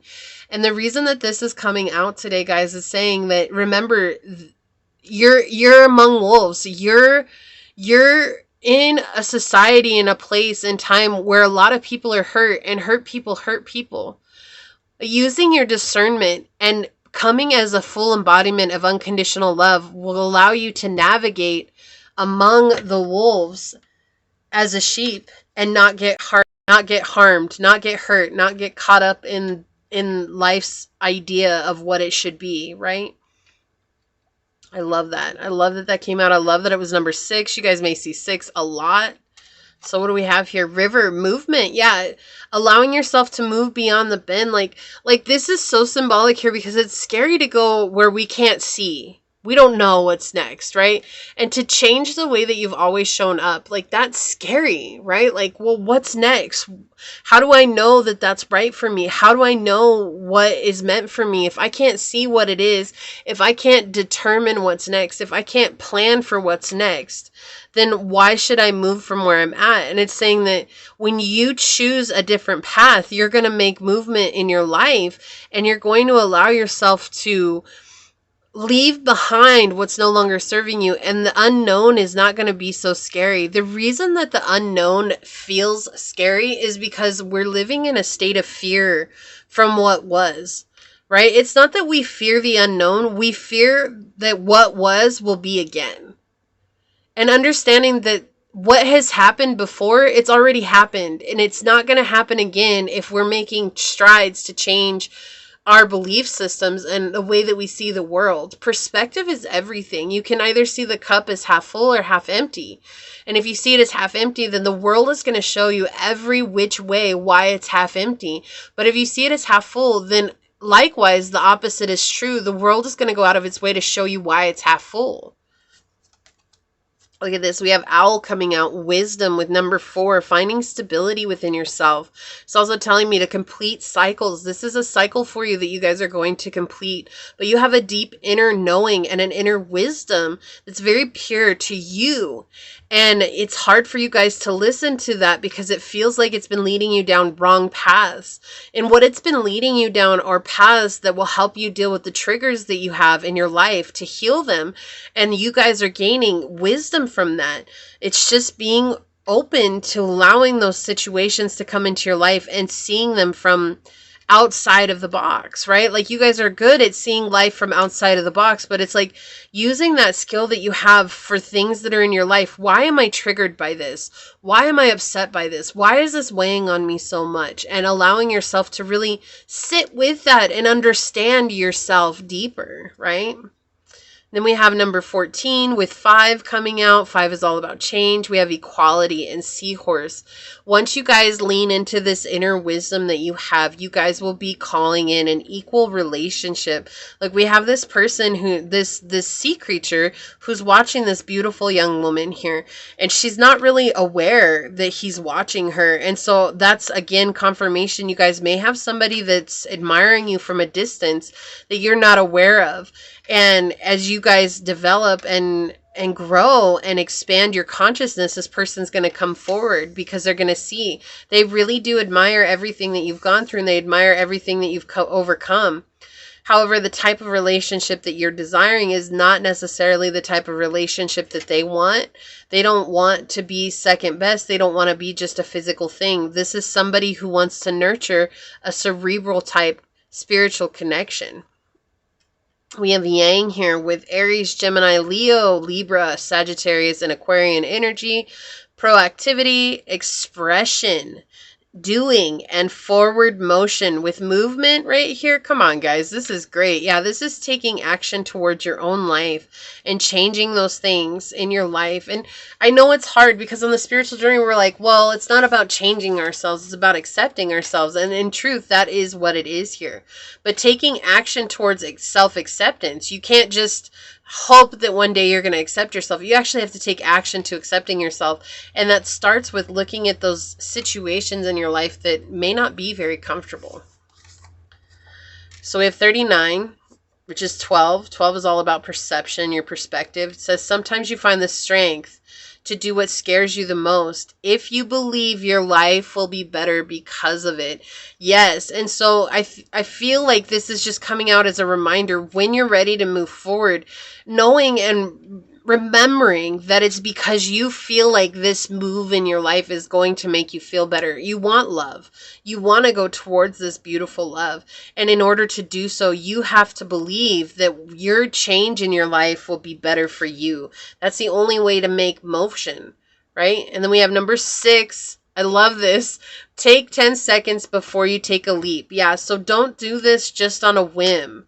Just because I said so, right? I'm sorry. Just because I said so, you have to do it, pile 2. No, like this is saying take 10 seconds and make a plan. You know, like what is going to help you? Journaling, meditation, physical activity, finding a spiritual practice, some type of ritual, maybe doing moon manifestations, maybe doing, you know, working with crystals, working with water, working with fire, working with the elements. You know, maybe every day your ritual is just taking a walk outside in Mother Nature. It's taking a moment and really balancing yourself out so that you know what's right for you. Because to find out more about ourselves, there's a million different practices, okay? But you got to find what's right for you. Maybe you just want to start watching videos on positivity or doing gratitude, or maybe you want to read books about self-help or whatever it is. You know, you got to take a moment and really decide and decipher what's best for you. We have 6 coming out 4 times on your guys' reading, which is incredible. Let's get some channeled messages on it. Okay.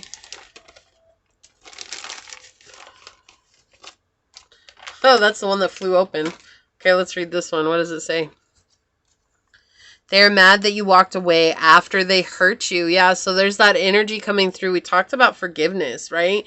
It's like somebody in your energy is mad that you walked away after they're the ones that hurt you. Like they broke your heart and they're mad that you left. And this isn't to say like, oh, you should be indignant about this or anything like that. Okay, that's not what this is. It's not to be emotionally in your ego about this. It's just saying that this is an energy that you're dealing with, and just forgiving that person is going to be so much easier for you than to try and like extract revenge or to get back at them or to make them see your point of view. It doesn't matter. They hurt you. You walked away. That was what happened. It's over with. We move on. Okay, that's it. We can't change the past. We can't go back and say, oh, I wish I hadn't have. Well, that's nice and dandy. You chose what you chose in that moment. Let that be it. Let that be as it is. And then forgive and let go. Rest before you burn out. Yeah, so you guys could be going 1,000 miles a moment, right? Like you guys could be really going a lot here. And they're just saying like, don't be afraid to take some rest. You know, there's a story that I always like to rely on. It's not very long here. Let me just tell you guys. But it's like Van Gogh, I think it was. And it might be real. It might not be real. But there's a story I read. It's about Van Gogh. And he was sitting outside in his porch or on his sun chair. That's what it was. He's on his sun chair. He had his hat over his eyes and he was asleep. And the neighbor peeked over the wall and said, hey, what are you doing? And he's like, oh, I'm working. And the neighbor was so confused. Well, the next day, he was out and he had his canvas out and he was painting like mad. He'd been painting for hours and his neighbor peeks over the fence and he says, hey, what are you doing? He says, oh, I'm resting. So there's this idea and this concept with this is just remembering that when we're resting, we're also integrating, we're getting downloads, we're allowing ourselves to heal in a way that when we're constantly doing work, we're not. You know, that's rest is work too, and it's important. Yeah, glow up. Yeah, you guys are glowing up. Your energy is going to glow up here. And when you guys glow up, you're going to invite this other energy and this person that wants to be this integral part of your life. Your sex is on fire. Going back to, you guys have been very involved in sexual connections. That's not a bad thing. Okay, that's fine. I'm just saying like that's been the energy through this whole reading. It's been very purely physical and not anything else. There's not really a lot to it. It's not very substantial. It's just kind of like booty call after booty call, not in a player way. Like this is like somebody you might be a booty call with for a month or 2 months or 3 months, and then it never gets beyond the sex. Like it's like as soon as it starts to get more emotional, one of you guys make the call. You're like, nope, we're done, right? And it's just you guys have a very sensual nature about you guys, and it is on fire, right? Like, your sex is on fire. People really want you to be in their life as a sexual partner. And I think people are sad when you leave, but there's just this knowing that when you guys allow yourselves to transform this energy, this is sexual transmutation. You guys might want to look that up. I'm not going to explain that on this video, but I would look that up, and that might be something that helps you in your glow up. Fall. Yeah, so no, fall is not, it could be an important season for you guys, but that's not what I did these channeled messages for. The channeled message with fall is just reminding yourself that you're going through a grand transformation here. And as you transform, it might be really uncomfortable, but it is for your greater good. Okay, it is for your greater good. So let's see what your dragon card is. Peace. Number 8. So you guys are coming to peace and coming to terms with some very karmic cycles that have been in your life. Let me get the book. We'll read this one out of the book. Number 8. Peace. I love this dragon here with this beautiful moon in the background. It says this beautifully gentle dragon encourages us to be kind to ourselves. We frequently push too hard in our lives with the burnout coming through.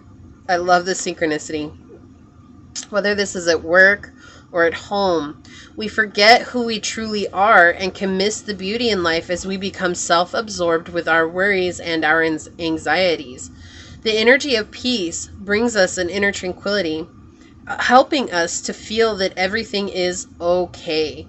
Finally, we begin to see and understand the beauty and the lessons in all things. Although incredibly powerful, this tranquil dragon comes in carrying the energy of gentle bliss, allowing a feeling of completeness to enter one's awareness. Excuse me. If she has come to you today, her message is this: allow me to pull together your scattered energies and feel the sense of peace enter your soul. Every situation has a legacy, but alas, occasionally, it can take a little time to appreciate or understand it fully. Accept my presence to help release any negative feelings, for you are truly a creator and immensely powerful. Allow the gentle flow of the universe to embrace you. By allowing peace to enter our lives, we enable our very beings to carry more light. In order to do this effectively, we must release our need for control. If life has been dull, or you are feeling generally out of sorts, call upon peace to lift your heart. She inspires us to see the beauty in all things and guides you to celebrate your life on earth. Yeah, so it's just time for you guys to connect with your inner peace. A good affirmation is inner peace is my goal, right? That will help you guys, saying it over and over again. It's not about necessarily believing it, but if it does elicit some emotions, you know, talk about those emotions to yourself, whether that's in a journal or a recording. Just get it out so you guys can understand yourselves better. But finding this peace in your heart is going to help you guys know that what you've experienced in life is not bad. It's not terrible. It doesn't make you a terrible person. Okay, none of that does. It's just, it's easier for us to judge ourselves than it is to accept that we made these decisions because we were human, right? These are very human things. You're not alone. You haven't done this alone.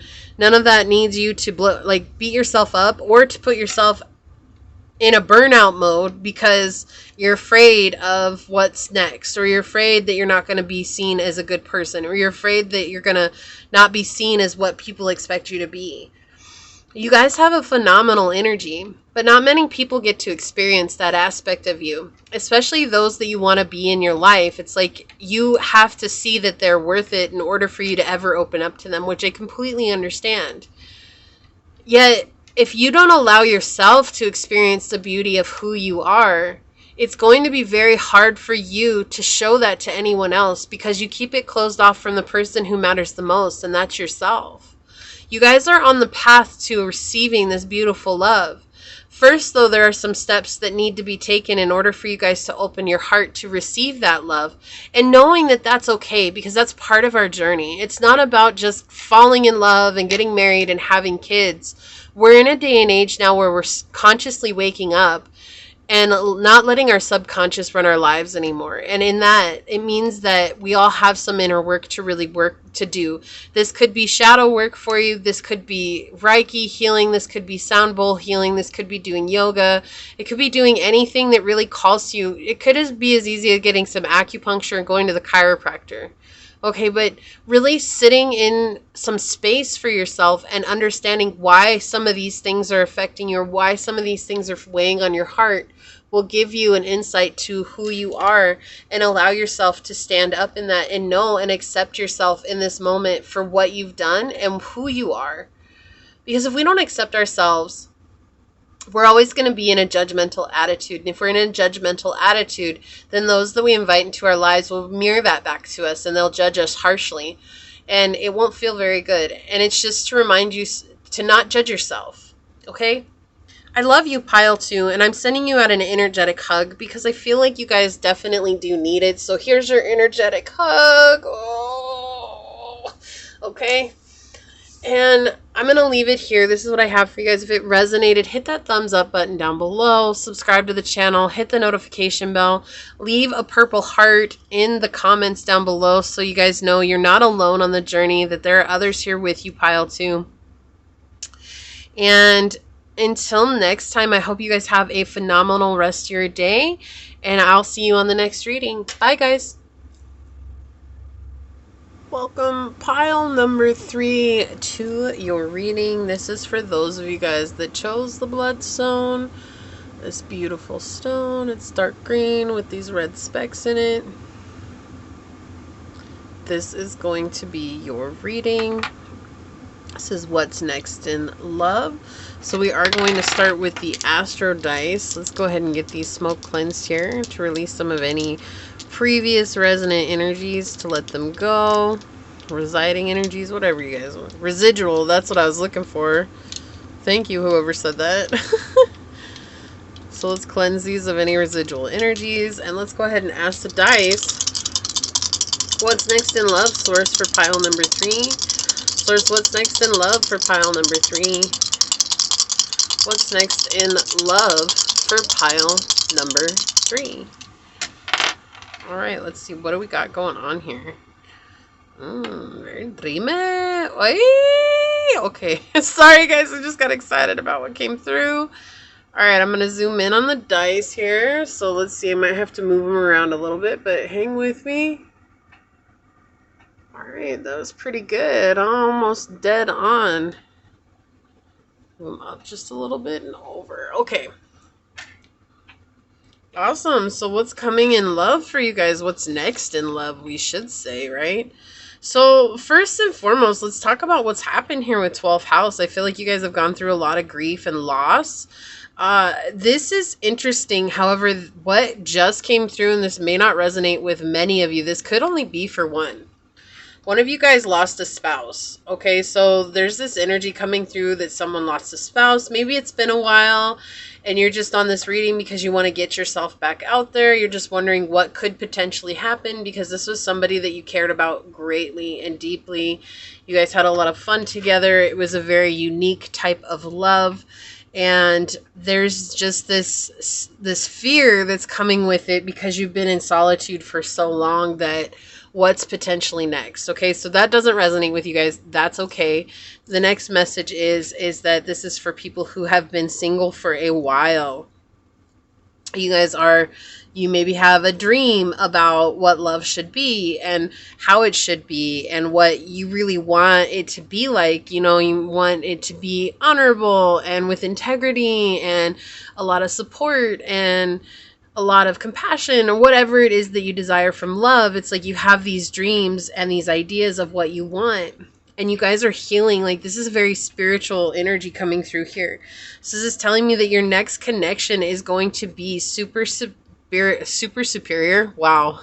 Nothing is superior. I apologize. That's just what came out. So I think that's what you guys are looking for, is a superior type of love. So I'm just saying here, but you guys, this is going to be something that's very spiritual with this 12th house energy coming through here. This is you guys clearing out old karma and letting go and healing from past life drama and past life karma and past life whatever. And that might not necessarily be a life that you've lived before. That could just be the life that you've lived up until this day, right? That's our past life. And Whatever you believe in is fine. You guys, this could be overcoming addictions too. Some of you guys are scared to be in love because maybe you're on the sobriety journey. And if you guys are, congratulations. I'm very proud of you. Wherever you're at, you are doing a phenomenal job. And it's not easy. That's not easy at all. So kudos to you guys. That's incredible that you've taken that journey. For some others of you guys, this is just dealing with those hurts and those secrets. Like maybe you guys have some secrets that you don't want to get out there, and so you're afraid to find love because of that.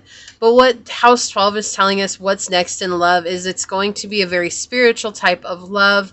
You guys are going to be there's gonna be this deep connection where you guys feel like you've lived many lives together, or like it's been done before. Like even if you don't believe in past lives, like when you connect with this person, it's gonna feel very familiar to you. Like the connection is going to feel very familiar, they're going to feel very familiar, and it is going to remind you of you, who you are at the core of your being. And that's a beautiful thing. This is going to be like a dream come true, and it's going to be very intuition type love here, like where you guys follow your intuition and you're just going to know at the core of your being. You guys are going to have a lot of fun together with the Sagittarian energy here. They're the adventurers of the zodiac. They're like the party goers, right? And it's not to say that you guys are going to party all the time. Hell, some of you guys could, like that's cool, whatever. But what this is saying, like you guys are going to learn things together and you're going to grow together. And this is going to be that type of love that just boils from the soul, right? Like it's like such a good kind of love. It's going to flow out to other people. And people are going to be like, wow, like why do you guys have this deep love? Like what happened? How did you guys get there? And it's like you guys just... it was meant to be. And it's going to be hard to explain that to people because people are going to be like, well, how did you find each other? And it's just going to be like by chance. Like I feel like everything about this connection, it's just something that isn't very materialistic, right? It's not like, oh, well, we met at work, or oh, we met at the game, or oh, we met here. It's going to be like this type of story where, you know what? I was having like the worst day. I got a flat tire. Someone helped me change my flat tire.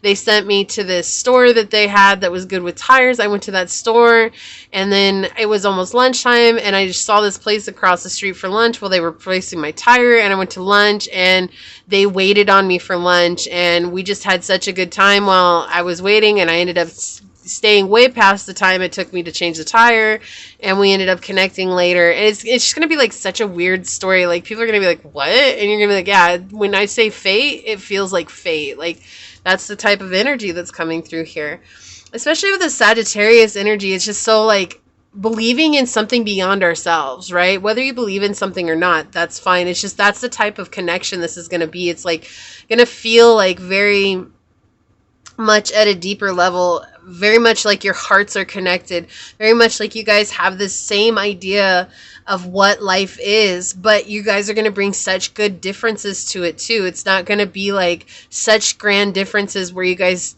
don't get along. Like it's like your differences are going to complement each other here, and you guys are going to be open. And I feel like there's going to be a lot of wealth that comes to you guys, and you guys are going to explore a lot in this.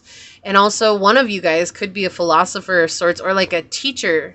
You could be a teacher, or who's coming into your life is going to be a teacher of some sorts. That could be a professor, that could be a school teacher, that could also be a life type teacher, like a life, wow, I have the hiccups, a life coach, or a spiritual type guru energy.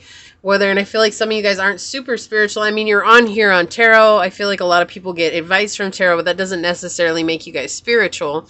It could just be like, well, what's advice? Because you've seen it work in the past. And so this is somebody who's going to be super spiritual, and they're going to open your mind to a whole different world, right? Especially with this Pluto energy. You have this power energy coming through here, and I feel like you guys are going to be the power couple of the century.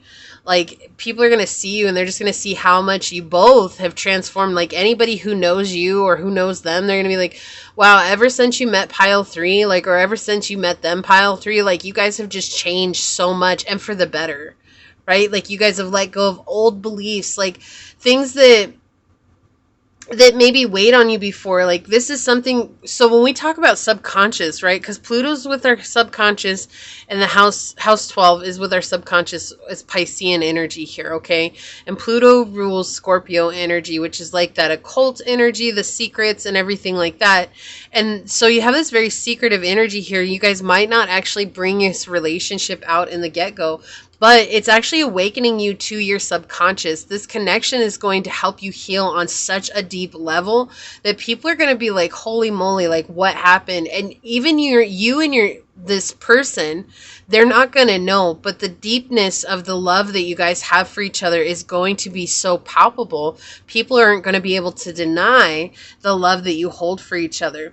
And you guys are going to be able to build on that. You might even build a family together. That's not going to be true for all of you guys, but that is something that they want me to mention here because it is coming through. What a beautiful reading with the dice here. So that's what's coming next in love for you guys. Now let's get some tarot on it. And I do just want to put out there that the tarot, it could talk about this love a little bit deeper. However, the pattern that's been happening is it's talking about what blockages are coming up for you. So how to overcome these blockages, or what to be aware of so that you guys can be open to the love coming in. And I'm just putting that out there so you guys understand. That's just how my readings have always been, but that has been the pattern on this reading so far. If it does come up about the love in general, then we'll talk about that. And then if not, we'll talk about whatever comes through. So, Source, for pile number 3, what's next in love for pile number 3? Okay, thank you. Okay, Source, what's next in love for pile number 3? Wow, thank you. That came out fast. Okay, what's next in love for pile number 3, Source? Okay, thank you. Yeah, you guys are ready to hear your messages. Alright, on the bottom of the deck, yeah, we have 3 of Cups coming out. Yeah, this person definitely wants to build some type of family with you. They want to grow, or like a community. This could even be like a community energy coming through here, but they definitely want to build something with you guys. It's going to be something that's worth celebrating, something that you guys are worth, you just want to get together here. So we have the 8 of Swords. We have the King of Swords. Yeah, we have the 9 of Swords in the reverse. Yeah, so a lot of a lot of mental anxiety when it comes to this connection on both parts, where you both want to grow together, but because this is making you deal with the subconscious energies within, it's putting you both in a place of like super like this is fear of what's next. Like, oh my gosh, this person came into my life. My whole life turned upside down. All of a sudden I started crying for no reason. I started getting angry for no reason. I started like shedding all this stuff for no reason. Like maybe you started eating healthier and you didn't understand why, or you started working out. You know, like your whole life just changed when this person came into your life. Or maybe like you moved, right? Maybe this person came into your life and suddenly you moved and you had no intentions of moving, but here you are going across country, and it's like, okay. But it's like everything in your life turned upside down, and it feels like it's just you. It does. Okay, I want you to know this feels like it's just you. But what this is saying here is that it is actually on both parts. However, the thing here is that this person is meant to be in your life, and I feel like you both understand that. You both understand that you're meant to be in each other's lives.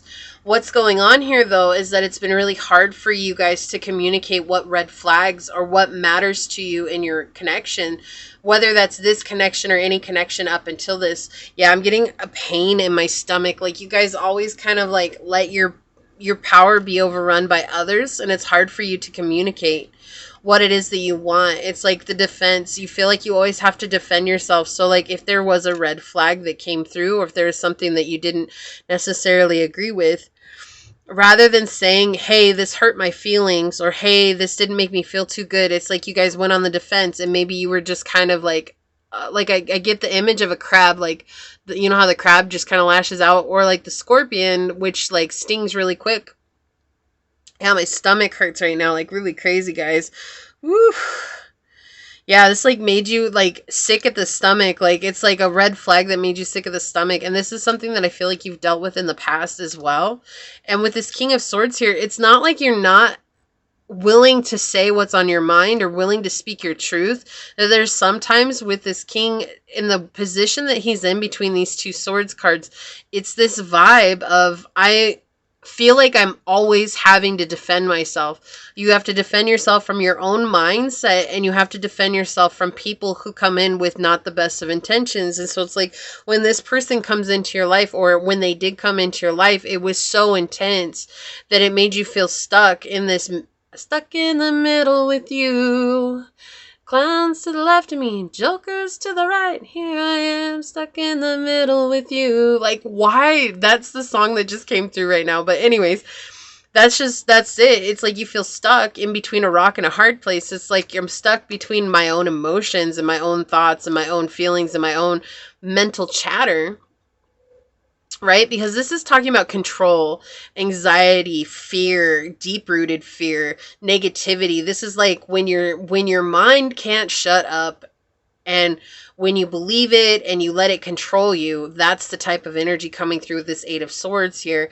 And then the 9 of Swords in the reverse is like basically saying that like it's hard for you to observe red flags because, you know, maybe you let your idea of what love is get the best of you. So somebody could be cheating on you and you could let them convince you that they're not cheating, and then you still go back into the connection. Like that type of red flag. Like somebody convinces you that how you feel is crazy and they make you not listen to your intuition, and you guys don't want to see those red flags, and that's hard for you. And so now you've grown into this place where I'm just completely going to defend myself, and I'm not, you know, like, and it's all because of past energy, and it's all partially because, well, honestly, what's coming through here is the reason you're like this is because of your mind and the way you see things and the way you talk to yourself and the way you feel like, oh, everybody's just going to be this terrible person to me. Like no one is honest. And it's like, you might not feel that in your consciousness, but this person has awoken you to your subconscious and you're starting to see that pattern arise. And so it's like, how do I deal with that? And where the King of Swords is a very powerful character, the reason why he's in the upright here and not in the reverse is because you're not manipulating yourself. You have just completely blocked yourself off from the opportunity of having a broken heart or having someone come into your life and make a mess of things. Like you blocked yourself off to that. It's like, this isn't even a fear of commitment. It's like, this is like basically saying, I don't even want to deal with steps 1, because if I deal with step 1, then who knows where it's going to lead me. It's going to lead me down this rabbit hole. And once I get down the rabbit hole, things are going to fall apart, and I just don't want to deal with it. So you guys could turn down love left and right.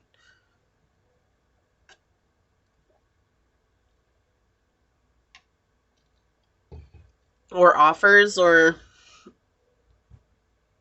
you could have turned down this person even. This person could have come towards you and you could have been like, nope, that's okay. And we have all Gemini energy right here. So this is the duality. It's like you have really high highs and really low lows. But your low lows are really more self-mutilation than they are anything else. It's like, basically you feel like it's always your fault. Yeah, self-sabotage. With the King of Wands here in the reverse, this is talking about self-sabotage. You want to build something, the both of you guys want to build something, but there's a lot of self-sabotage here because you don't feel like it's going to go anywhere other than the place that it's already gone. What you see with your eyes is different than what you feel with your heart, but for some reason you can't bridge that. And it's like saying, oh, believing is seeing, not seeing is believing. It's like you're stuck in this place like believing is seeing, and if I can't see it, I'm not going to believe it, even if I feel it. Like, that doesn't matter to me. Let me get some clarifiers out on it.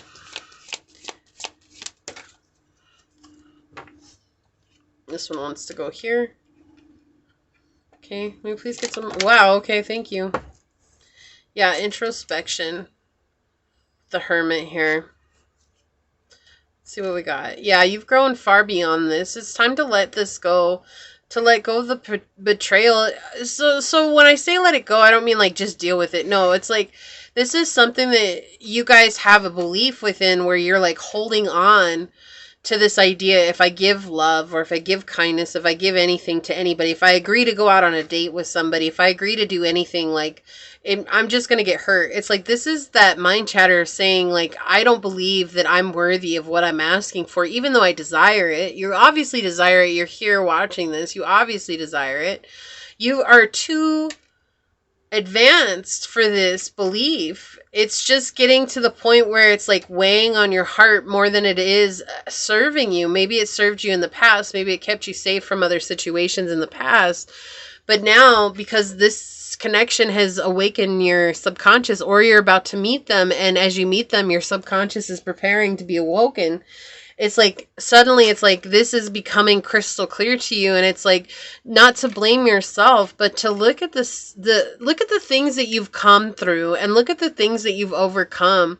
You know, with the Hermit here, it's like actually looking into the past. And we talked about that. I love that the Hermit came out and it wanted to be here, because it's talking about that energy, that past energy, and really dealing with that and knowing that what I've gone through has shaped me.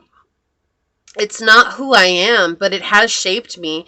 It has created an idea where I'm more discerning about who I let into my life. I don't have to be afraid anymore to let people in because of my past hurts. Those things I've learned from, and I've learned deeply from them.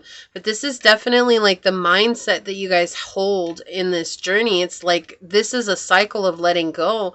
And as you let go, you guys come up into this beautiful King of Cups energy where you're no longer afraid to offer your heart. Maybe you're cautious, but you're so emotionally mature because you've dealt with this mind chatter that says, oh no, pile 3, no pile 3, no pile 3, oh pile 3, oh pile 3, you know. And it's like, why am I telling myself that? But I believe that other people are worthy of good, and I feel like I'm not worthy of good. That's not fair, right? And so you're coming to this place like, oh, I am worthy of what I desire. I am worthy of good. I'm worthy of what I desire. And love and life and wealth and finances, whatever it is, we're talking about love here. And it's in this introspection, it's through this reflection, through this learning about yourself, and not being afraid to speak this truth to yourself, not just others. You're good at speaking truth to others, but this is about speaking truth to yourself, which is why you're ready to go to war, because it's like keeping yourself blinded to how you feel. It's like, oh, I feel this way, so I'm going to tell that person. But it's like, you don't give yourself enough time to actually feel how you feel. You just let that be the guiding light into what I'm going to tell another person. It's not that that's necessarily bad, but it's like, there's always a moment where you should take to say, okay, why am I feeling this way? Is what I'm feeling real, or is it an illusion? Knowing that that doesn't make it any less valid. If I feel hurt, that's valid. If I feel good, that's valid. But asking those why questions, you know, why do I feel this way? Or what has happened in my past that this is triggering me? Or what have I gone through? Or why do I feel like I need to show up this way? And those are very important things that once you ask yourself that, you're actually going to jump beyond this cage that you put yourself in. And in doing so, you jump up into this beautiful King of Cups energy who's not afraid to handle his emotions, who's not afraid to live from an emotional place because he's so mature in the way that he's approached himself. He actually exudes that out to others, right? But again, this with the nameless card on the bottom here, it's like this huge fear of like dealing with the past. It leaves you gripped with grief, and it's almost like this catatonic energy of like, I'm afraid to deal with it, because if I deal with it, that means that I'm not fitting in with society and what society says. But you already have a different outtake on life anyways. You already see things so differently, and you're already coming up as the King of Swords. You're already so different. And this person is going to notice that right off the bat. And I love this. You could be a Gemini and this person could be a Sagittarian, but we have two opposite energies here. They're the opposites on the zodiac wheel of one another. Gemini and Sagittarius are often attracted to each other because opposites attract. And so you have fire and air that are getting, you know, connected here. And so this is that air energy, but it like builds the fire. So it's like your ability to communicate, but to communicate from a place of love and to communicate based on your emotions, not act on your emotions, is what draws this person in. And that's a very powerful place to be at, right? It's not easy, but it is a powerful place to be at. And so it's letting go of this fear that no one can give you what you're asking for, because this person has everything that you're asking for. Okay? Or at least all what I talked about, okay, in one of the other piles, and I'm just going to say this really quick. This is none of the superficial things that you may be asking for. This is all those deeper characteristics, the personality, the things that really matter, the values, the morals, and all that stuff. That's the things that they check all the boxes for. But it's like they also aren't going to come forth if you're in this place of every little thing hurts you, and you say that. It's like, oh, maybe they just didn't show up to talk to you today, and now you're stuck in your head thinking, oh, this person, they're not going to be able to love me the way that I need to be loved. And it's saying if they didn't talk to you today and you're having a mental breakdown because of that, again, this is just an example. Take some time to understand, why are you feeling dependent on them being there for you every second of every day? That's a codependent attitude, right? And it's like healing that codependency within allows you the freedom to come back into a balanced state with your emotions here. And the King of Cups is such a beautiful place to come through, but understanding too, he's also the oldest king in my deck. Okay, which means he's the wisest out of all the kings. You have the King of Swords, which is the younger one. Then you have the King of Wands. The King of Swords and the King of Wands here are very much in the same level. And it's like this younger place where they're not as experienced, right? But then you have the King of Coins, who's more experienced, and then you have the King of Cups, who is the wisest of all. So why is it that the wisest king of all is the one that's dealing with the emotions, not the one that's the mental wizard, not the one that's the action wizard, not the one that's the material wizard, but the one that's the emotional wizard? Why? Because our emotions are everything to us in life. And that's something that's very important to look at here. It's like this balance between your heart and your truth, and knowing that you can speak your truth at all times. But is your truth really your truth, or is it just a snapshot reaction to something that's coming through? Which is what I'm saying. You're a very honest person with this King of Swords here. You're extremely honest. However, this fight for you, it's always been an immediate response. It's like, I'm going to be honest even if it hurts. And sometimes you don't have to always be that way. Sometimes saying nothing at all is better than saying something. And it's learning about yourself in the process. Okay, if that hurt you and that created an instant response, right? A snap response. Then where does that snap response stem from? Not to give it towards the person you want to, but where does that stem from overall? And really looking into that. Let's get some oracle cards out for you guys. Circe, can we have some oracle cards for pile number 3 here? And I love this too because, the King of Cups is representative of Piscean energy, and we have Pisces energy here. So we do have a lot of mutable energy here. Actually, we have all signs out mutable. We have Pisces, Virgo, Gemini, and Sagittarian energy. That's all the mutable signs. So this is asking for you to be more fluid and flexible with your life in all aspects, whether that's love, whether that's your thoughts, whether that's what you're bringing in physically, or whether that's what you take action towards. Allow yourself to be more fluid and flexible and allow change to happen. It's through change and transformation that we allow ourselves to grow exponentially. Yeah, this is an ancestral curse here, which I didn't say, but does come from the Nameless card. This is talking about something that has been dealt with for generations in your life. And we have the Generations card here. It's like your ancestors are trying to help you deal with the snake, right? The hardship that you go through, especially when it comes to your mind. It's like sometimes you're your own worst enemy. We talked about that with the self-sabotage from the King of Wands here. It's like you're your own worst enemy. And it's like they're trying to help you deal with the snake that has become the curse that's followed your family for generations. It's not just you dealing with this. This is your ancestors have dealt with this, and you're the one that's chosen to heal that. And it seems like a huge burden, but it is an honor at the same time, because it means that you get to wipe the family slate clean of this burden. And at the same time, you're also learning how to let go of it yourself, so you're no longer dealing with it. And that's the blessing in it. It's like you're the one letting it go, so you don't have to deal with it anymore. And it's easy to say, oh, it should be so and so's problem, or I should just leave this for my kids. But it's like, let me just ask you this: do you really want your kids to suffer the way that you've suffered in life? Is that something that you're okay with passing on? And you could say, well, my parents did that to me. And it's like, yeah, but your parents might not have known better, right? Like, that's most of the problem that we run into, is that we're living generational curses because no one before us knew any better. And we're in a generation now where the world is waking up. And as we wake up, now it's up to us to make conscious decisions. And that may feel like a huge burden, and it may feel like you don't want to take that responsibility. And it's ultimately up to you. Like, no one can make you take that responsibility. No one, I can't say, oh, well, pile 3, it's your job.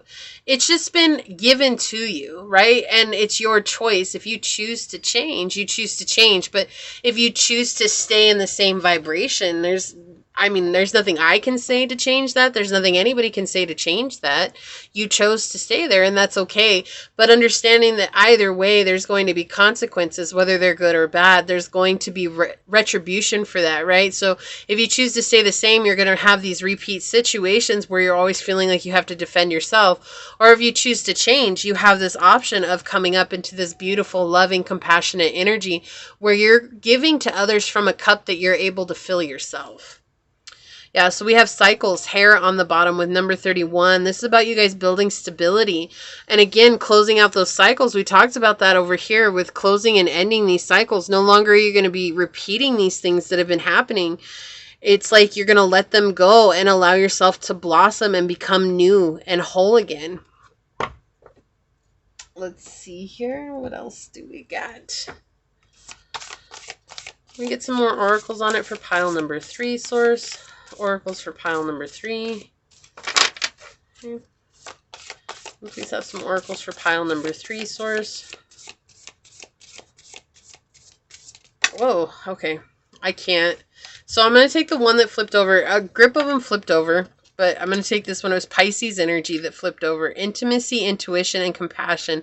And that's the type of connection that's coming in here. It's going to be very intimate. There's a lot of intuition behind it.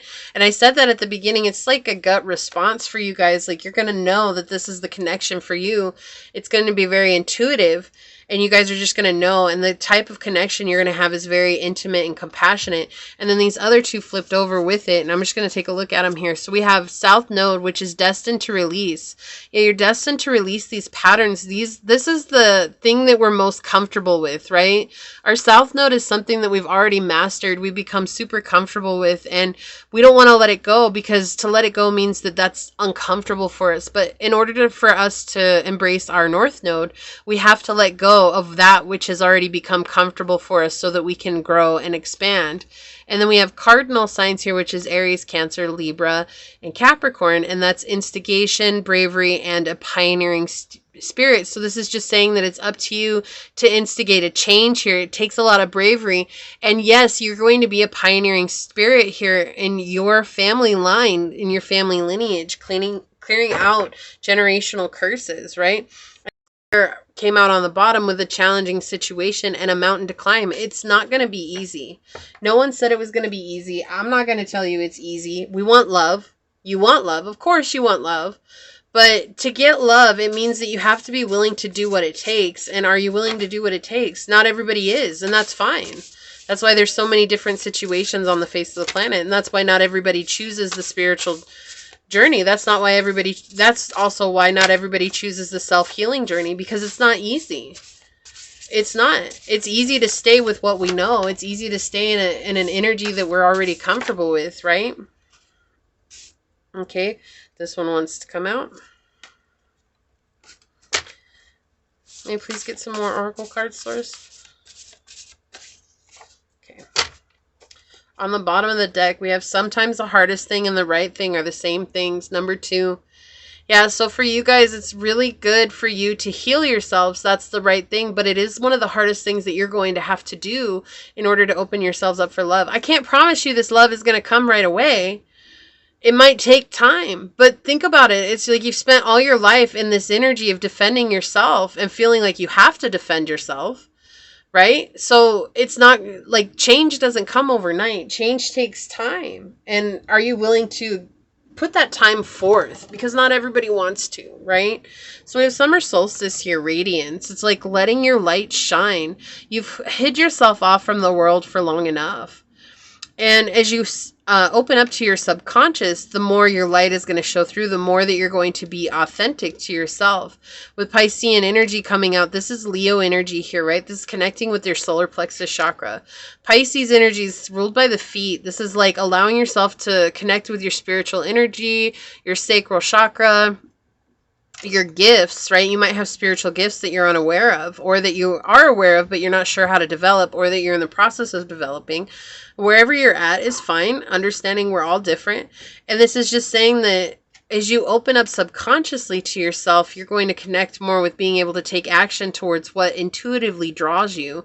And this is going to be a connection that intuitively draws you. It's going to be from the depths of your heart and your soul, and you're not going to understand it. You're going to be like, what the heck is it with this person? Like, they came into my life and I want to blame them. I want to be mad at them because they came into my life and everything turned upside down and it was awful. It wasn't fun. But I still can't help but be attracted to them. I still can't help but be drawn to them. And it's going to give you guys like a navigational map for you guys to move forward. Yeah, and we have Bull coming out with Sacrifice, number 40. And I can't make this up. I'll show you guys in just a second because one of the cards that flipped over, and I'll show you guys. But the thing is this is saying like you have to sacrifice your emotional ego. The things that bring storms into your life currently aren't going to be the things that always bring storms into your life. So the things that trigger you now, one day, they're not going to trigger you anymore. But are you willing to make that sacrifice? And if you look here, it's like this man is the one that's controlling the lightning down here. Sorry if I have it in frame. This man is controlling the lightning right there, right? And it's like, that's what it's saying. It's like you're the one that's in control here. You choose if you're willing to sacrifice what was old for the new, or if you're willing to, if you just want to stay where it's comfortable. It's fine either way. Like, there's no right or wrong here. There's no like, oh, sorry, pile 3, you missed the boat because you wanted to stay the same. Like, no, like what you choose is what's right for you. And I feel like sometimes we as readers forget to remind our viewers that, because it's like, oh, well, whatever a tarot reader says is set in stone. No, we all have free will. And sometimes a person isn't ready, right? And I feel like why I keep saying that, because I feel like some of you guys are on the precipice of making this decision, and others of you guys are still feeling like it's so far out of your reach. And just knowing that when you're ready, it will come. It will happen for you. It will get there, okay? This is about what's next in love. Well, how do we even get to that aspect in love where we're inviting it into our lives? We have to sacrifice the things that we've known, the things that have been super comfortable for us, which brings me to this. We have number 44. We had 40 here, so we have 444 coming out. It says, love is infinite. We can always make room for more when we want to. And this is that confirmation for you guys that for those of you that might not be ready to do this just yet, or might not even know how to start, which is okay. That's all right. If you give yourself, ask your higher self, how do I start to heal? And then you guys will start to find ways and answers that work for you. But this is that reminder that even if you miss the boat with this person, it doesn't mean that this isn't going to happen in the future.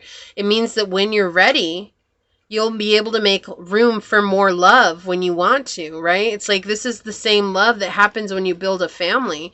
When you're in love with your spouse and then you have a child, you make room for more when you have a child, right? You don't take away love. There's just more love to give. Love that we're not aware of. It just comes from nowhere, right? And I feel like that's exactly what's going to happen with this connection. Maybe you guys aren't even going to be looking for love. You're curious about it, but some of you guys aren't even looking for it. It's going to fall into your lap and you're going to be like, holy crap, like what? Right? So, and then we have number 36 here, which is number 9, bringing things to a close. But we have being human is living in that in-between space, in between really good and really bad. And so it's just remembering to be kind to yourself, okay? It's about giving yourself a chance to love yourself and not be so cruel to yourself, because It's like that's kind of been a message across all the readings today. It's like everybody that's coming on here has been really cruel to themselves. And I think we just deal with that as humans. Like, we're really judgmental of ourselves, or we give ourselves such a bad time, or we feel like we need to be somewhere where we're not. And it's not, that's not fair. That's not fair to us. It's not fair to our journey, and it's not fair to the people who we ask into our lives. And so just remembering being human isn't about being perfect. It's about being somewhere in the middle, because that's what human is. We're somewhere in the middle. We're all, no one is free from sin, and likewise everyone deserves love. It's kind of like a weird paradox, right? So let's get some channeled messages on it. Look, got me breathless and intimidated. Yeah, so that's, I feel like this is, both of you guys are feeling this energy when this person comes into your life. That's like, either they have come into your life, but this is how you make each other feel that way. Like, oh crap, like this is scary. I don't know about this. Like, it's frightening, and that's why it's hard for you guys to maybe sacrifice, because it's like actually looking at what this is bringing into your life. It's just really, it's not what you're used to. It's not what you've dealt with in the past. It's like you've always just kind of stayed away from inviting anybody in, but you can't help but feel something different when this person comes in. Even if you're not ready for love, this person could actually force you into a spiritual awakening beyond your choice. Flirt. Yeah, so it's okay to flirt with this person. You don't have to make things so serious. Like, allow yourself to have fun and to just be like, just be yourself. Like, that's the main message here that I feel with flirt. It's like, be yourself, and they're going to love you for who you are. They're going to love what you bring to the table. But if you don't allow yourself to be who you are, and you're always worried that you got to be in this energy of self-defense, you're going to miss out on something that's really fun. It's not that it's not that it's not going to come back around. It's just, I feel like this is something you want really bad. You're just kind of stuck in that old pattern of, how do I get beyond this? It's just allowing yourself the freedom to be more yourself. Something large looms near. Yeah, so this is something in the near future, guys. This is absolutely coming to you. I can't say it's tomorrow. I can't say it's Valentine's Day. I can't even say it's like 3 months from now, because everybody's different. You guys are all going to resonate with a different time frame. So I'm not here to give you guys a time frame. And if that's something that you want, you might have to go to another reader, because I don't actually believe in time frames, because time is not linear. Time is relative. It's something that's man-made, and so putting time on it just means that we limit ourselves even more, rather than allowing things to happen naturally the way that they are. But it is something that's very near to you, and as you heal this, I don't feel like this feels big and scary to you, okay? But the thing is that the energy behind it is that once you guys start healing this, is actually going to happen rather fast, and it's going to be a lot easier to deal with than you actually thought in the beginning. Sorry. Never give up. Never quit. You will make it. Yeah, see, you guys are gonna make it. Like, you're not gonna fail. There is no failing, right? There is do or do not. Yoda says it best. No, but truthfully, like, as you guys do something, you change something, then it's gonna send you down the path of changing the next thing. And even if it seems like it's not a straight line, well, spirituality is never a straight line. It takes us all over the place. It's like one wild roller coaster ride. So get ready to go. Listen to positive music. Yeah, so it's important for you guys to listen to some positivity at this time, and to believe in yourselves is so important coming through right now.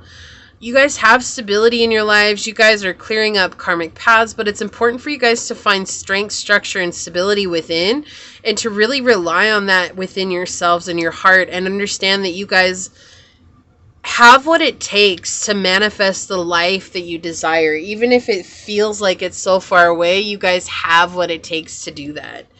Let's see what your dragon card is.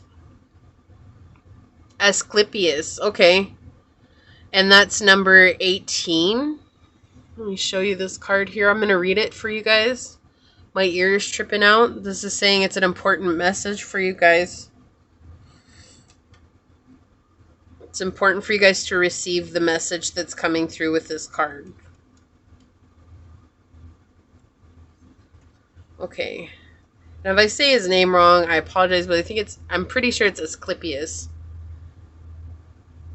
Asclepius, yeah.